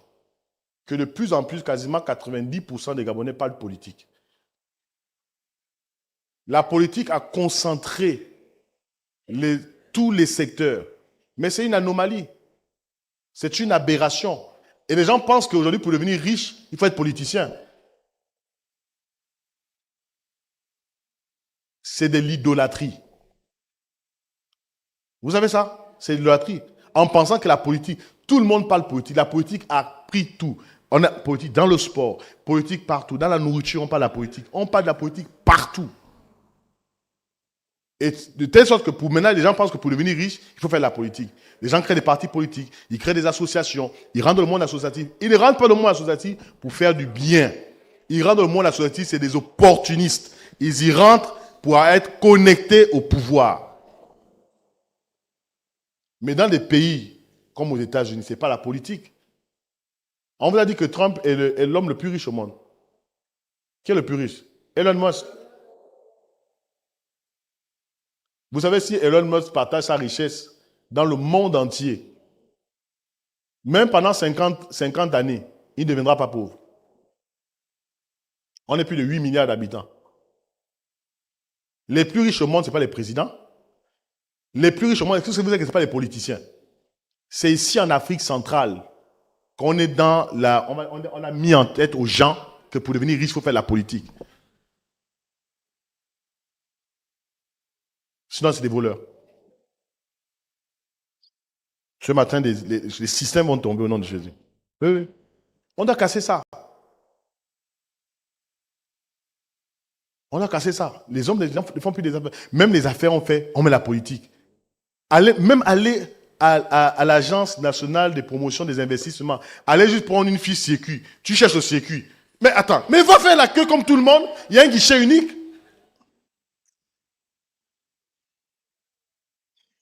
Est-ce que vous comprenez un peu? C'est-à-dire, les choses qui sont les plus évidentes, on cherche maintenant les trucs, toujours les magouilles. On va prier pour ça ce matin. Oui, oui, oui. Oui. Lorsque les Hébreux ont fabriqué le veau d'or, dans Exode chapitre 32, ils n'ont pas rejeté totalement Dieu. Vous savez, quand l'idolâtrie, quand une ville est contrôlée par l'idolâtrie, les gens continuent d'aller à l'église, hein? Mais la ville est sous le poids de l'idolâtrie. Israël a bâti le veau d'or dans Exode chapitre 32. Mais ils ont continué à prier Dieu. Ils ont dit, voici le Dieu qui nous a sortis de l'Égypte. La nation gabonaise connaît la direction qu'elle connaît, c'est par Dieu. Ce n'est pas par la politique. C'est comme si les gens ont oublié que c'est Dieu qui tient les règnes de cette nation. On a comme oublié, on a l'impression que c'est maintenant les politiciens. Dieu tient les règnes de la nation. Hein. Quand on n'est pas informé de cela, c'est Dieu qui gère les nations. Ce n'est pas les politiques. Ce n'est pas les politiques. La Bible déclare une nation se lèvera contre une autre nation. Vous savez ça que ça signifie? Ça signifie que les nations riches d'aujourd'hui peuvent devenir pauvres demain. La Grèce, par exemple, quand la Grèce a connu la banqueroute, vous vous rappelez la Grèce? Quand la Grèce a dégringolé, elle faisait partie des pays qui commençaient à être des pays très émergents. La Grèce est tombée. Dieu peut faire. Guinée équatoriale. Quelques années, les Guinéennes, les Équato-Guinéens étaient quoi? C'était des dames de ménage. C'était des nounous aujourd'hui. Mais regardez aujourd'hui, la Guinée équatoriale. Oui. Aujourd'hui, tous les Guinéens, la Guinée équatoriale, les Équatos sont rentrés chez eux. Le président à l'époque, Théodore, avait dit rentrer. Les gens sont rentrés. Aujourd'hui, c'est des petits rois chez eux. Oui, oui, oui. Vous voyez comment Dieu change des choses. Quand la parole de Dieu dit qu'une nation se lèvera contre une autre, ça signifie quoi? Les nations riches d'aujourd'hui peuvent devenir pauvres. Vous pensez que la richesse, c'est la construction. C'est faux. Les valeurs. Pourquoi je suis en train de vous dire ça? Regardez l'Irak. Les États-Unis ont fomenté toute une stratégie pour détruire les Saddam Hussein et autres. Ils ont détruit l'Irak. Regardez le Liban. Mais les Libanais ont compris une chose. C'est pour montrer qu'on peut être riche même quand le pays tombe. Qui détient l'économie, une bonne partie de notre économie ici? C'est les Libanais. Mais allez regarder leur propre pays. Il est en guerre. Depuis des années, le Liban est en guerre. Il y a des bombes tous les jours. Mais regardez les Libanais, tout ce qui. Parce que le Libanais a compris une chose. Les Libanais, ils sont très solidaires. Le Gabonais, oui. Mais vous savez ça, cet esprit-là, mais c'est les esprits qui verrouillent l'évangile. Le Gabonais, et je suis en train de dire les vérités ce matin, veut réussir seul.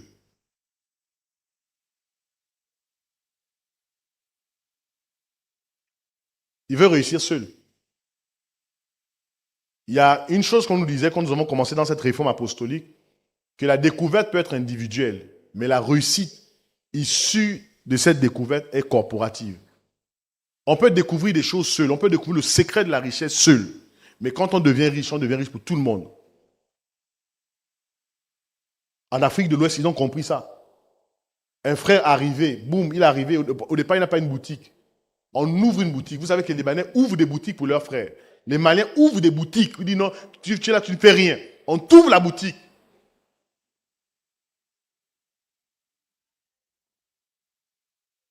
Oui, oui, oui. Chaque ville possède une idole dominante. La question n'est pas, y a-t-il une idole? Mais quelle est l'idole de la nation gabonaise? Parce que plus nous nations depuis le Gabon. Quelle idole de la France, du Cameroun, du Sénégal? Quelle idole?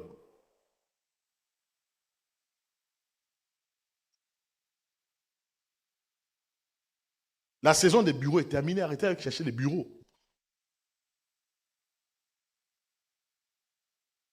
Il y a les taxis Gab qu'on fait. Les taxis Gab vont arriver. Personne ici n'est intéressé. Oh, je suis au chômage. Je suis au chômage comment? Il y a les taxis Gab. Il y a plusieurs. Et le problème, c'est que les chrétiens, ils ne suivent même pas l'actualité. Ils ne suivent pas le. Quand le journal commence, ils vont prier. Ouais, cette.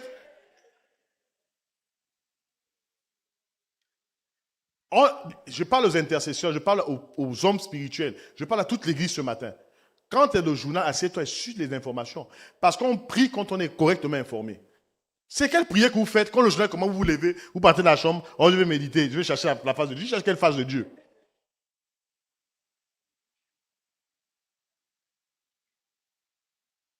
Oh, je suis au chômage, il y a des opportunités. C'est ça qu'il y a des opportunités. D'autres sont en train de postuler. On parle du port en eau profonde, des Kobe, tout ça là. Vous n'êtes pas informé. Le jour où les autres vont aller trouver au travail, tu seras seulement pour dire, oh, ils ont des parents. Quels parents? C'est dans ta tête. Oui. Derrière c'est là aujourd'hui, non, là où il travaille. Il s'est battu. Il allait boum, à tel endroit, boum, il allait à Sobraga, il allait à tel. Il se battait. Parfois, il faisait même des trois dimanches, il participait parce que Sobraga, la production, c'est H24. Si on te programme 5 heures, tu dois être là-bas à 5 heures. Mais là où il est aujourd'hui, c'est pas un parent qui n'a pas fait l'occasion de nous faire son témoignage. C'est pas un parent, il n'y a pas un bras, un long bras ou je sais pas quoi. Oh, les parapluies, oh, les machines. C'est que nous ne devons pas avoir cette mentalité ici.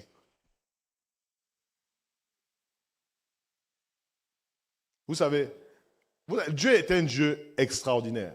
Vous savez pourquoi il est extraordinaire? Parce que quelqu'un peut avoir une très bonne vie sur la terre, mais dans l'éternité, Parce que tu peux être ministre pour 10 ans, ici, mais dans l'éternité. Celui qui est en train de se battre pour le royaume peut être le ministre de celui ou celle qui était ministre. Tu peux être président dans ce monde, mais dans l'éternité, tu peux être le président de celui qui était président. Je ne suis pas en train de parler à quelqu'un ici. Nous devons investir dans le royaume. C'est vrai, Jésus a dit, vous amassez les trésors là où la teigne et la roue dévorent. Mais il y a certaines personnes qui sont en train de travailler là où la teigne et la roue ne dévorent pas. Parce que quand nous travaillons pour Dieu, cet investissement, nous ne pouvons pas le perdre. Amen. Deuxième esprit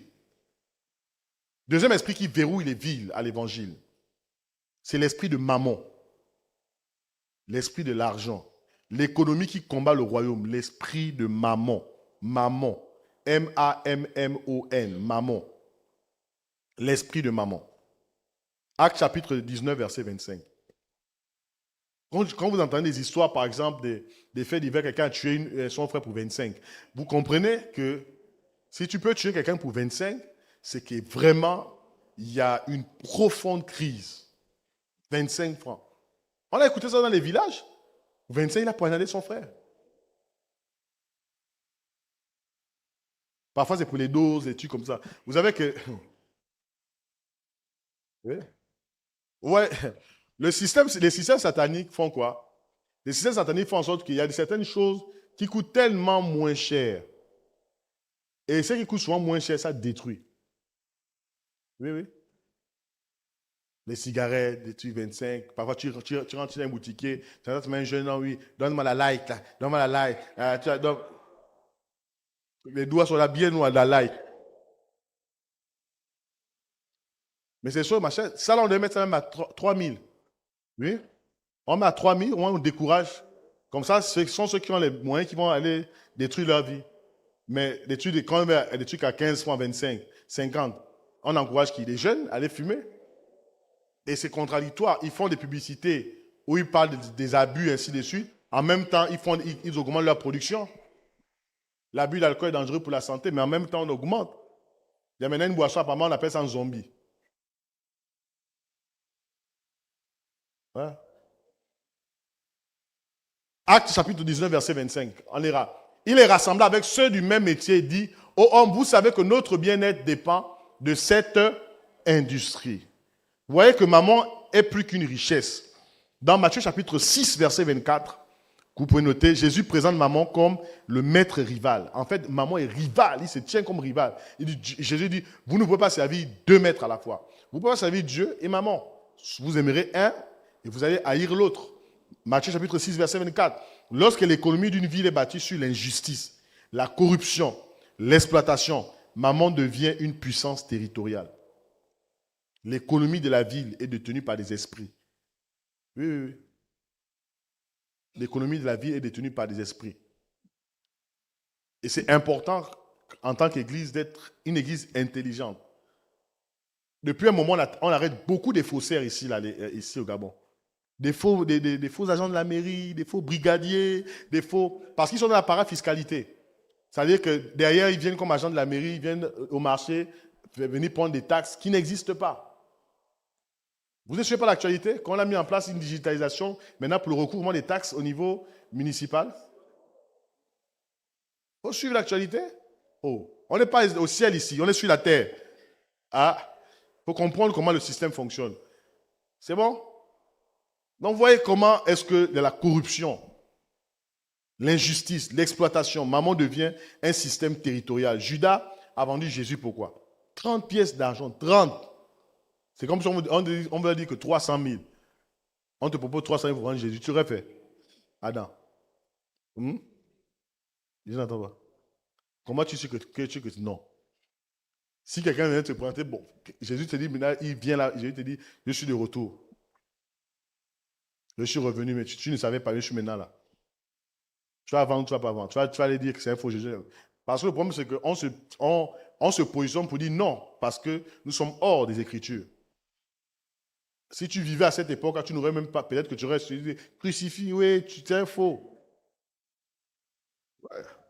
Oui, oui. Là, on est hors des Écritures. Vous savez, la grâce que nous avons, ce n'est pas avoir vécu certaines choses. C'est une grâce.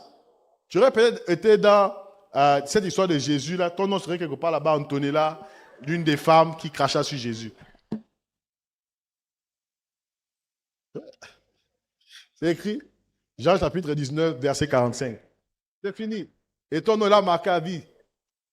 À vie. C'est-à-dire que chaque fois qu'on on va prêcher ton nom. Je m'imagine un peu vraiment.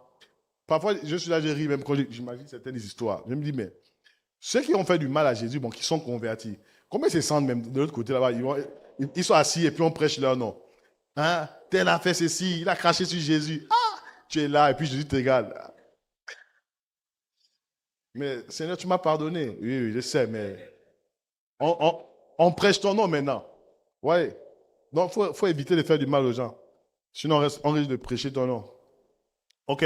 Alors, on va aller rapidement pour terminer. Donc, certaines villes refusent l'évangile parce que celles-ci sont parfois sous le poids d'un système économique corrompu. J'ai parlé il y a quelques semaines de la ville de Gadara, rappelez-vous de ce fou qui était possédé. Et cette possession arrangeait les commerçants du territoire.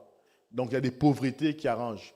Parfois, tes affaires n'avancent pas. Oh, peine afro, poche percée. En réalité, ça arrange certaines personnes. Oui, oui, ta pauvreté arrange certaines personnes. Ton manque de succès arrange certaines personnes. Le manque de développement d'une ville arrange certaines personnes. Vous savez qu'il y a des compétitions, même des nations. La nation qui est inscrite, par exemple, dans tel livre, dans tel machin, parce que derrière les notations des pays, en finance, on parle des notations internationales. Quand un pays est bien noté, elle bénéficie aussi des faveurs, par exemple, des bailleurs de fonds, des investisseurs. Quand on te note mal, tu dois savoir que les investisseurs ne peuvent pas venir investir dans un pays qui est mal noté. Un pays qui est noté A+, par exemple, est un pays qui est favorable à l'investissement, un pays qui est en sécurité, il n'y a pas de conflit, il n'y a pas de guerre, un pays qui est par exemple C-, machin, tout. En fait, on veut vous montrer par là que n'allez pas investir là-bas. Oui. Donc il y a une volonté aussi de certaines nations à salir d'autres nations. Oui. Surtout le système occidental, parfois va faire ça. C'est bon? Esprit numéro 3, la confusion. L'esprit de confusion est un esprit qui verrouille l'évangile. Les gens sont dans la confusion, ils ne croient plus en rien. Vous savez, parfois, quand il y a des scandales dans l'église, c'est bien, les médias veulent amplifier les scandales dans les églises. Ils amplifient ça. Et ils amplifient parfois moins les scandales qui se passent hors de l'église. Regardez, au même moment, il y a des scandales dans l'église, mais au même moment aussi des scandales judiciaires. Je ne cite pas les noms des contemporains. Mais vous verrez que ça passe parfois en silence. Personne n'en parle. Pourquoi en fait on amplifie parfois les scandales dans l'église? Parce que l'objectif du diable, c'est d'amener la confusion. Que les gens n'aient plus confiance en Jésus, n'aient plus confiance aux églises, n'aient plus confiance aux pasteurs, n'aient plus confiance aux communautés, ne veulent plus mettre pied dans l'église. J'entends parfois les gens dire non, mais ça ne sert plus à rien d'aller dans l'église, les gens sont faux. Mais la justice, oui, quand une justice est corrompue et que maintenant tu te retrouves devant le tribunal et qu'on doit te juger, vous savez, quand vous n'avez jamais fait face à la justice, on peut parfois faire des analyses. Mais si demain tu es inculpé et que tu es innocent, tu te retrouves devant un juge.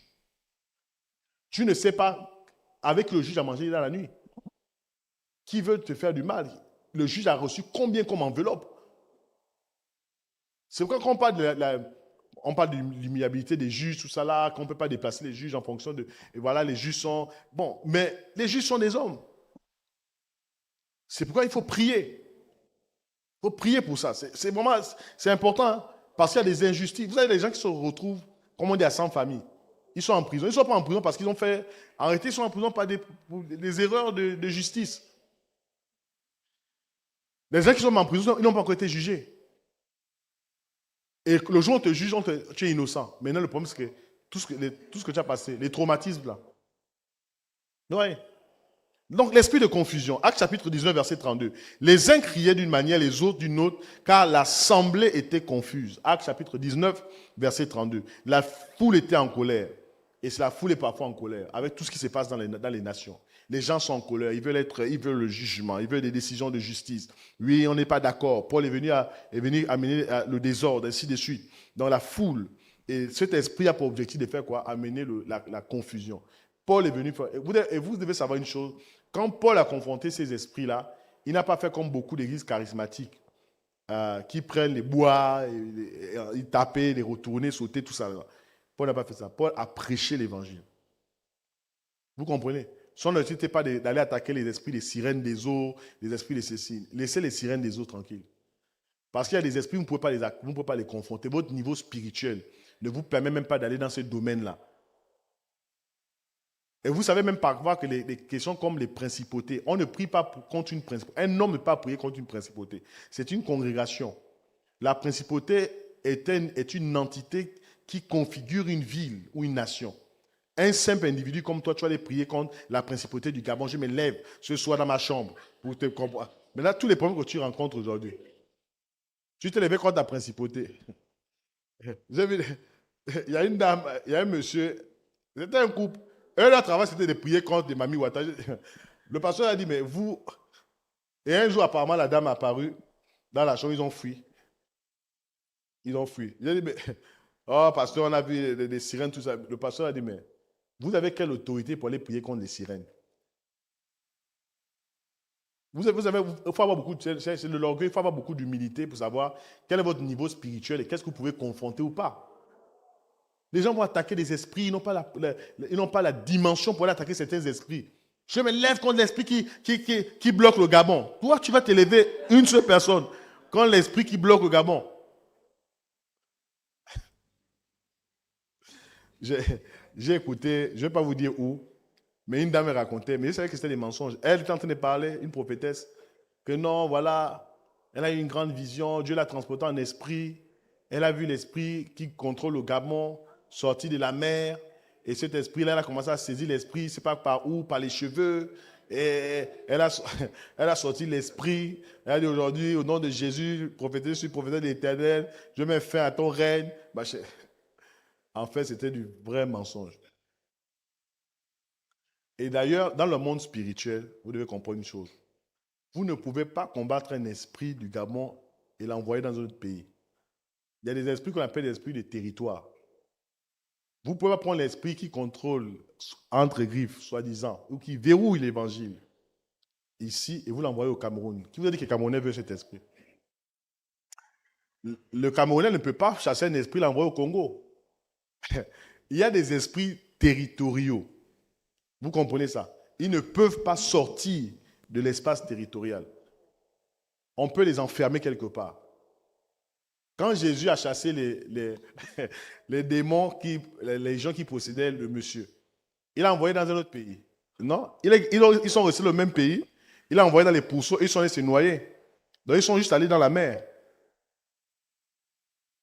Qui veut les esprits du Gabon? Vous avez envoyé ça en Guinée-Équatoriale pour faire quoi? Qui vous a dit que les Guinéens veulent vos problèmes? Parce que chaque territoire a ses réalités spirituelles. Vous comprenez? Nous, ça, c'est des prières que nous faisions à l'époque. On était un peu immatures. Nous prions, nous te renvoyons hors des frontières du Gabon. Mais tu l'envoies dans la frontière de qui? Vous comprenez? Hors des frontières du Gabon, vous les envoyez où? On lit les démons, on les envoie dans les lieux arides. Il faut bien faire vos prières. Hein? Nous envoyons hors des frontières du Gabon. Tu ne rentreras plus au Gabon. Tu veux qu'ils vivent où? Il y a des esprits, on les lit, ils sont là. C'est des esprits des territoires. On les lit, on les envoie dans les lieux arides. C'est bon? Ok. Alors, vous avez ce qu'amène l'esprit de confusion. Il va amener le désordre. L'esprit de confusion amène l'agitation. Il y a beaucoup d'agitation dans les réseaux sociaux, beaucoup de désordre. Ça amène même la perturbation mentale. Satan cherche souvent à produire du bruit afin d'empêcher la vérité de s'étendre. Vous savez, quand la vérité commence à sortir, l'un des moyens, l'une des stratégies de Satan, c'est d'amener le bruit. Vous comprenez? Le bruit, les agitations. Et c'est ça qui verrouille l'évangile. Les gens sont dans l'agitation. La confusion règne, elle va faire quoi? Les émotions dominent. Lorsqu'il y a la confusion, il y a des émotions. Le discernement va disparaître. Les manipulations deviennent faciles lorsqu'il y a confusion. D'accord? À Jérusalem, par exemple, la même foule qui disait Hosanna, Alléluia, c'est la même foule qui a dit quoi? Crucifiez-le. C'est ça un esprit de confusion. Le même esprit va adouber, le même esprit va refouler. Le même esprit va dire Amen, le même esprit va lapider. Amen. Je vais vous dire une chose. Tout ce qui se passe, même par rapport aux serviteurs de Dieu, tout ce qu'on voit dans la nation, j'ai donné comme conseil le mercredi à ceux qui étaient là. J'ai demandé de fermer vos bouches et de prier. Parce que le jugement des hommes, ce n'est pas le jugement divin. Si Dieu était un homme, en réalité, Paul ne peut pas être pris comme celui qui a écrit 3 quarts du Nouveau Testament. Moi, si je suis devant Jésus, je dis que c'est un mauvais choix. Humainement parlant, ce n'est pas un bon casting. Mais du point de vue divin, Paul était le meilleur choix. Vous comprenez? Il a persécuté l'Église. Il a tué les chrétiens. Dieu choisit Paul alors même qu'il respire le meurtre d'Étienne. Il a encore les mains pleines de sang. Il vient de se laver les mains après la lapidation d'Étienne. C'est sur la route de Damas, dans Actes chapitre 9, que Saul de Tarse est choisi. D'après vous, comment on peut choisir un homme qui a commis autant de crimes? Il n'y a que Dieu qui puisse faire ça. Vous comprenez? C'est pourquoi notre jugement, ce n'est pas le jugement divin. Quand certaines situations arrivent par rapport à certaines églises ou certains hommes de Dieu et tout le reste, nous devons prier pour l'église. Je vais vous dire une chose. Est-ce que vous savez que le scandale d'une église vise parfois à détruire d'autres églises? Vous voyez juste une église. Mais parfois, le scandale d'une église peut amener l'État, le gouvernement, les autorités à prendre une décision qui commence à affecter même les églises qui étaient correctes. Il faut faire très attention. Le diable ne visait pas la femme particulièrement. Il visait Adam. La femme a mangé le fruit, mais rien ne s'est passé. Parfois, celui qui mange le fruit n'est pas celui qui est visé. Oui, oui. Oui. Celui qui mange le fruit, c'est pas. L'église là où le scandale, c'est pas vraiment en fait l'objectif, c'est pas cette église-là. C'est les vraies communautés. C'est là où les gens en sont consacrés. C'est là où les gens prient sérieusement. Ce sont eux qui vont subir les décisions. Mais quand une décision tombe pour tout le monde. Ok, on ferme les églises. Maintenant, tout le monde maintenant, vous qui allez alimenter sur les réseaux sociaux, oui, machin, les faux pasteurs. Maintenant, vous avez fermé quoi? Des vraies églises. Faites attention. Faites attention. Faites attention. Rapidement, je termine dans 15 minutes. Quatrième esprit, dans 15 minutes, je termine exactement dans 15 minutes. Quatrième esprit, l'esprit de tradition. La forteresse des habitudes, l'esprit de tradition. L'esprit de tradition est un esprit qui verrouille également l'évangile dans les villes. L'esprit des traditions, on a toujours fait comme ça. Actes chapitre 19, verset 34. Pendant 2 heures, la foule répétait, grande est Diane des Éphésiens. Grande est la Diane des Éphésiens. Aucun débat, aucune réflexion. Simplement la répétition. Diane, la grande des Éphésiens. Mais quand ils reconnurent qu'ils étaient juifs, tous d'une seule voix crièrent pendant près de 2 heures. Regardez, pendant 2 heures. Ils n'ont fait que crier quoi? Grande est la Diane des Éphésiens. Cette répétition, c'est l'image de la tradition. On a toujours fait les choses comme ça. Même quand vous allez prêcher l'évangile dans certaines villes, ils vont vous dire, vous pouvez apporter l'évangile, mais vous ne bougez pas nos temples. Vous savez qu'il y a des villes comme ça ici. Il y a des villages comme ça. Tu peux prêcher Jésus, mais tu ne casses pas le temple de Buti. Hein. On ne touche pas ça. Apporter Jésus, ils vont même prendre les Bibles, ils vont tout prendre. Mais on ne touche pas le temple. Oui. Même ici encore, en pleine ville, il y a des maisons, il y a des temples, il y a des hôtels. Oui. C'est ça la tradition. La tradition devient dangereuse lorsqu'elle remplace la révélation. La tradition, toute dimension traditionnelle n'est pas mauvaise.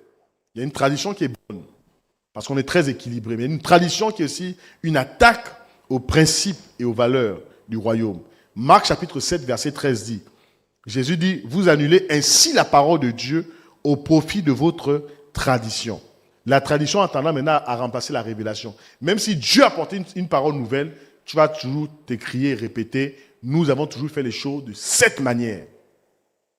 Ça, c'est un esprit qui verrouille Les pharisiens connaissaient les Écritures. Pourtant, ils ont rejeté le Messie. Pourquoi? À cause de la tradition. C'est la tradition. Les lois de Moïse. Moïse a dit ceci. Nous avons toujours fait les choses ainsi. Toi, tu viens amener des choses contraires. Tu n'es pas de Dieu. Pourquoi? Parce que Jésus ne correspondait pas à leur tradition. L'esprit traditionnel. Il y a des familles. Ils ont Jésus pas dans leur cœur. Ils ont mis Jésus quelque part dans une pièce de la maison. Mais ils ont la tradition. Tu es là peut-être ce matin.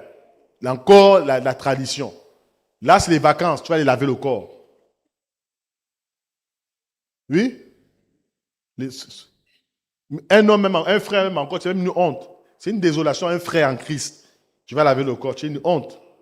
Parce que c'est une honte, c'est une honte. Un homme, tu ne peux pas. Vous avez ce qu'on appelle l'apologie de ta foi en Christ. On défend sa foi une fois qu'on a reçu Jésus. Il n'y a pas un âge pour ça. Une fois que tu reçois Jésus, tu défends ta foi.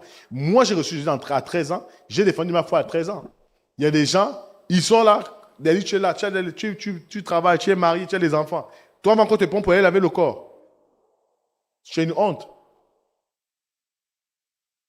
Et ces vacances-là, s'il y a quelqu'un dans la salle qui avait prévu d'aller laver le corps, abandonne le projet.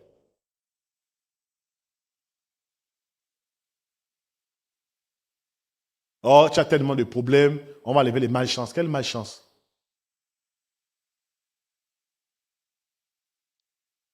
On vous a proposé des cérémonies après le décès de papa? Hein? Ils vous ont proposé? Ok. Heureusement, vous êtes des serviteurs de Dieu. Il n'y a pas de lavage de corps ici. Ou à la plage, ou je ne sais pas trop quoi. Non. Non. Les gens, ils font ça même, après, ils vont se repentir. Mais c'est... Les gens, ils font, et puis, après, ils vont dire, bon, je vais quand même faire pour ne pas... pour faire plaisir à maman, pour faire plaisir à papa, et puis je vais me repentir. Mais cette repentance ne compte pas. C'est ce que tu oublies. Parce qu'en le faisant, déjà, tu as fait entrer, tu as déjà introduit l'esprit dans ta vie. C'est ça le danger de la tradition. Quelqu'un dit, on repart à nos sources, à nos ancêtres. Ok. Les ancêtres, c'est qui? Ceux qui sont morts. C'est ça, non? C'est ça, les ancêtres, non? Quand je vais mourir, je serai ancêtre de qui? Je rentre aussi dans le rang des ancêtres, parce que tous ceux qui meurent deviennent ancêtres de quelqu'un. Vous comprenez un peu la confusion ici? La tradition. Parfois, il y a des choses que vous faites par tradition. Quelqu'un a des jumeaux, on va te donner des choses à mettre, des calebasses, parce que vous êtes des jumeaux. Parfois, on te donne un pagne que tu dois garder. Parfois, on te donne je ne sais pas trop quoi. S'il y a des gens qui ont des objets ce matin, parce qu'on parle aussi de délivrance, c'est le temps aussi de pouvoir recevoir votre délivrance. Dernier esprit, et je termine par là, l'esprit territorial. L'esprit territorial, la culture invisible qui gouverne une ville. L'esprit territorial. L'esprit territorial. Éphèse possédait une identité spirituelle propre. Tout dans la vie tournait autour d'Artémis. L'économie, la culture, les fêtes, l'éducation, la pensée collective. L'esprit d'Artémis. Ce que j'appelle ici l'esprit territorial. C'est bon? Daniel chapitre 10 nous révèle l'existence d'une entité appelée le prince de Perse. Paul déclare dans Éphèse, dans Éphésiens chapitre 6, verset 12, nous n'avons pas lutté contre la chair et le sang. Il existe des influences spirituelles qui cherchent à modeler les territoires. D'accord?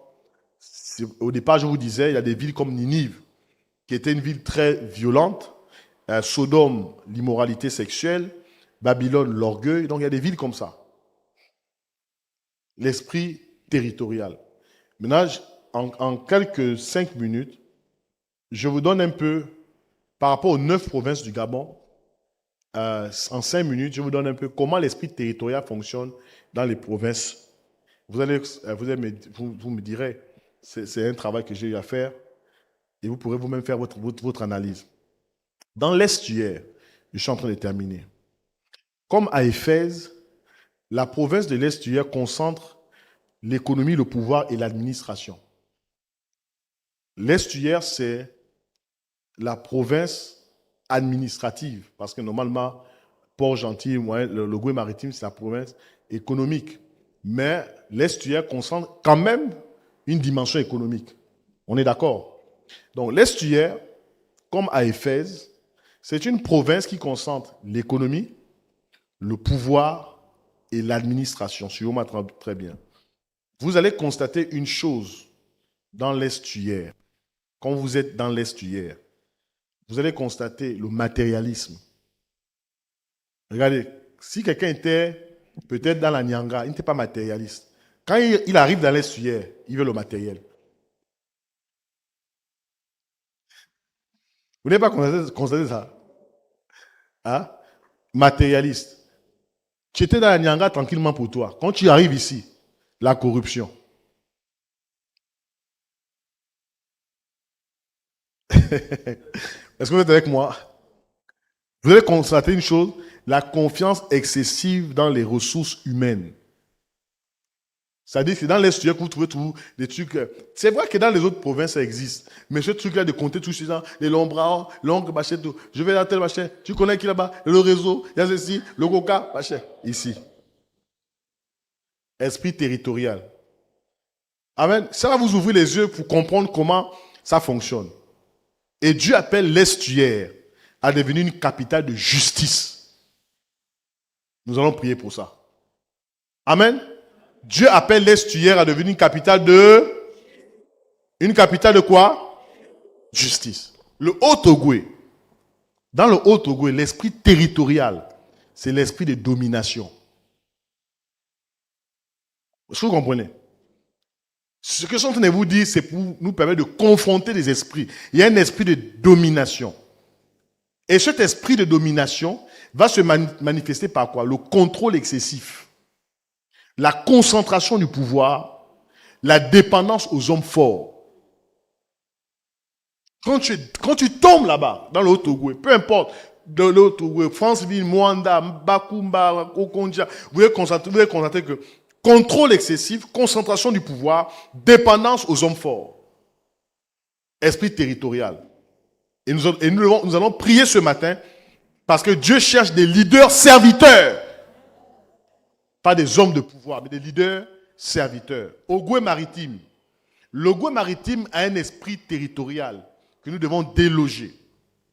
L'Ogooué maritime, l'esprit territorial, c'est l'esprit de commerce et de l'idolâtrie. Vous savez que même en termes de taux, par exemple, de maladies, en termes de maladies sexuellement transmissibles, les IST, le sida, tout ça là, l'une des provinces où le taux d'IST est élevé, c'est Port-Gentil.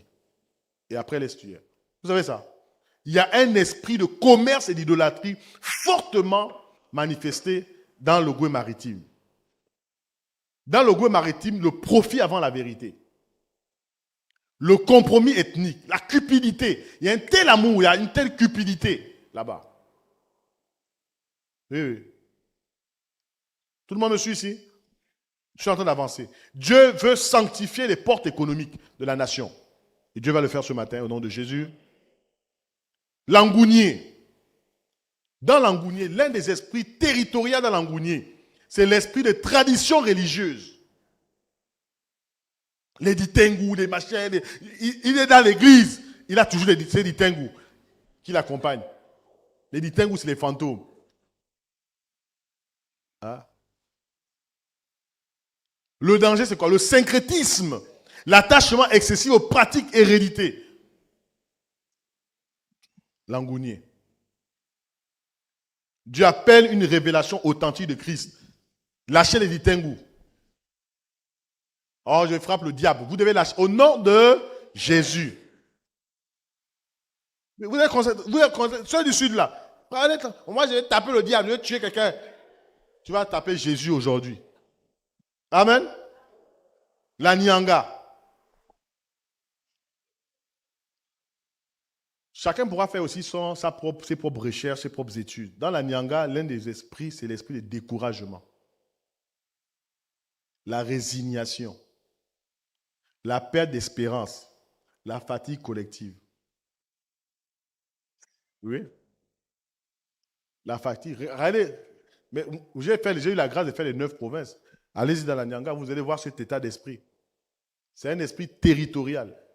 Ça ne dit pas que ça affecte tout. Ce que je suis en train de dire ne dit pas que tous ceux qui sont là-bas sont affectés par ça. Non. Je dis c'est l'esprit. Voilà. Il faut bien comprendre. Je vais terminer. Ogo et Vindo. L'esprit de la captivité ancienne. Oui. Oui. C'est bon? L'esprit de la captivité ancienne. Les liens ancestraux. Les gens de Ogo et Vindo. La peur héréditée. Les pratiques occultes. Oui, Ogo et Vindo, les pratiques occultes. Ogo et Vindo, les pratiques occultes. Rose-Croix, franc-maçonnerie, pratiques occultes. Ogo et Vindo. Oui. Comme à Éphèse, les livres doivent être brûlés ce matin. Amen. Les hôtels doivent être abandonnés. Renverser les hôtels. Le moyen Ogoué. L'esprit territorial, l'esprit de stagnation. Dans le moyen Ogoué, l'esprit de... Je parle... Moi-même, j'ai une partie du moyen Ogoué. L'esprit de stagnation, l'immobilisme. L'absence de progression est définie. Les gens du moyen Ogoué, je ne dis pas tout le monde, une partie, vous allez voir, ils ne font rien. Que boire. C'est leur travail. Allez-y. Vous savez que vous ne pouvez pas partir. Quand vous partez de l'estuaire, vous arrivez à Bifoul fait une jolie. Vous allez pour aller maintenant dans la partie du Grand Nord, tout ça là. Mais vous voyez, qu'est-ce que vous voyez là? Quand vous arrivez à Njolé, vous voyez quoi? Les bars. C'est ça leur travail. Boire. Vous passez du kilomètre jusqu'à Nyankombo en passant par je ne sais pas. Leur travail, c'est boire. Stagnation, immobilisme. Dieu appelle un mouvement permanent de réveil dans cette partie. Le Wellentem, l'esprit d'orgueil identitaire. Voilà. Et nous devons renverser cela ce matin au nom de Jésus. L'esprit d'orgueil identitaire, division, supériorité ethnique et régionale. Et si vous allez là-bas, vous allez voir cet esprit-là là-bas. Amen. Nous allons nous tenir debout. Je n'ai pas terminé. Le Gouelolo, l'esprit de fatalisme. Fatalisme. Vous savez que le Gouelolo est même considéré, a été considéré longtemps comme une province quasiment abandonnée. Fatalisme, désespoir, abandon des rêves, passivité. Mais je crois qu'aujourd'hui, Dieu est en train de relever cette province. Nous allons nous tenir debout, nous allons acclamer le Seigneur, et nous allons nous tenir debout. Acclame bien le Seigneur, acclame bien Jésus. Voilà. Nous allons nous tenir debout, nous allons prier. J'aimerais que nous puissions passer rapidement les chants de venir. Tenons-nous debout, nous allons confronter, nous allons prier pendant juste 5 minutes par rapport à cet état de fait, des esprits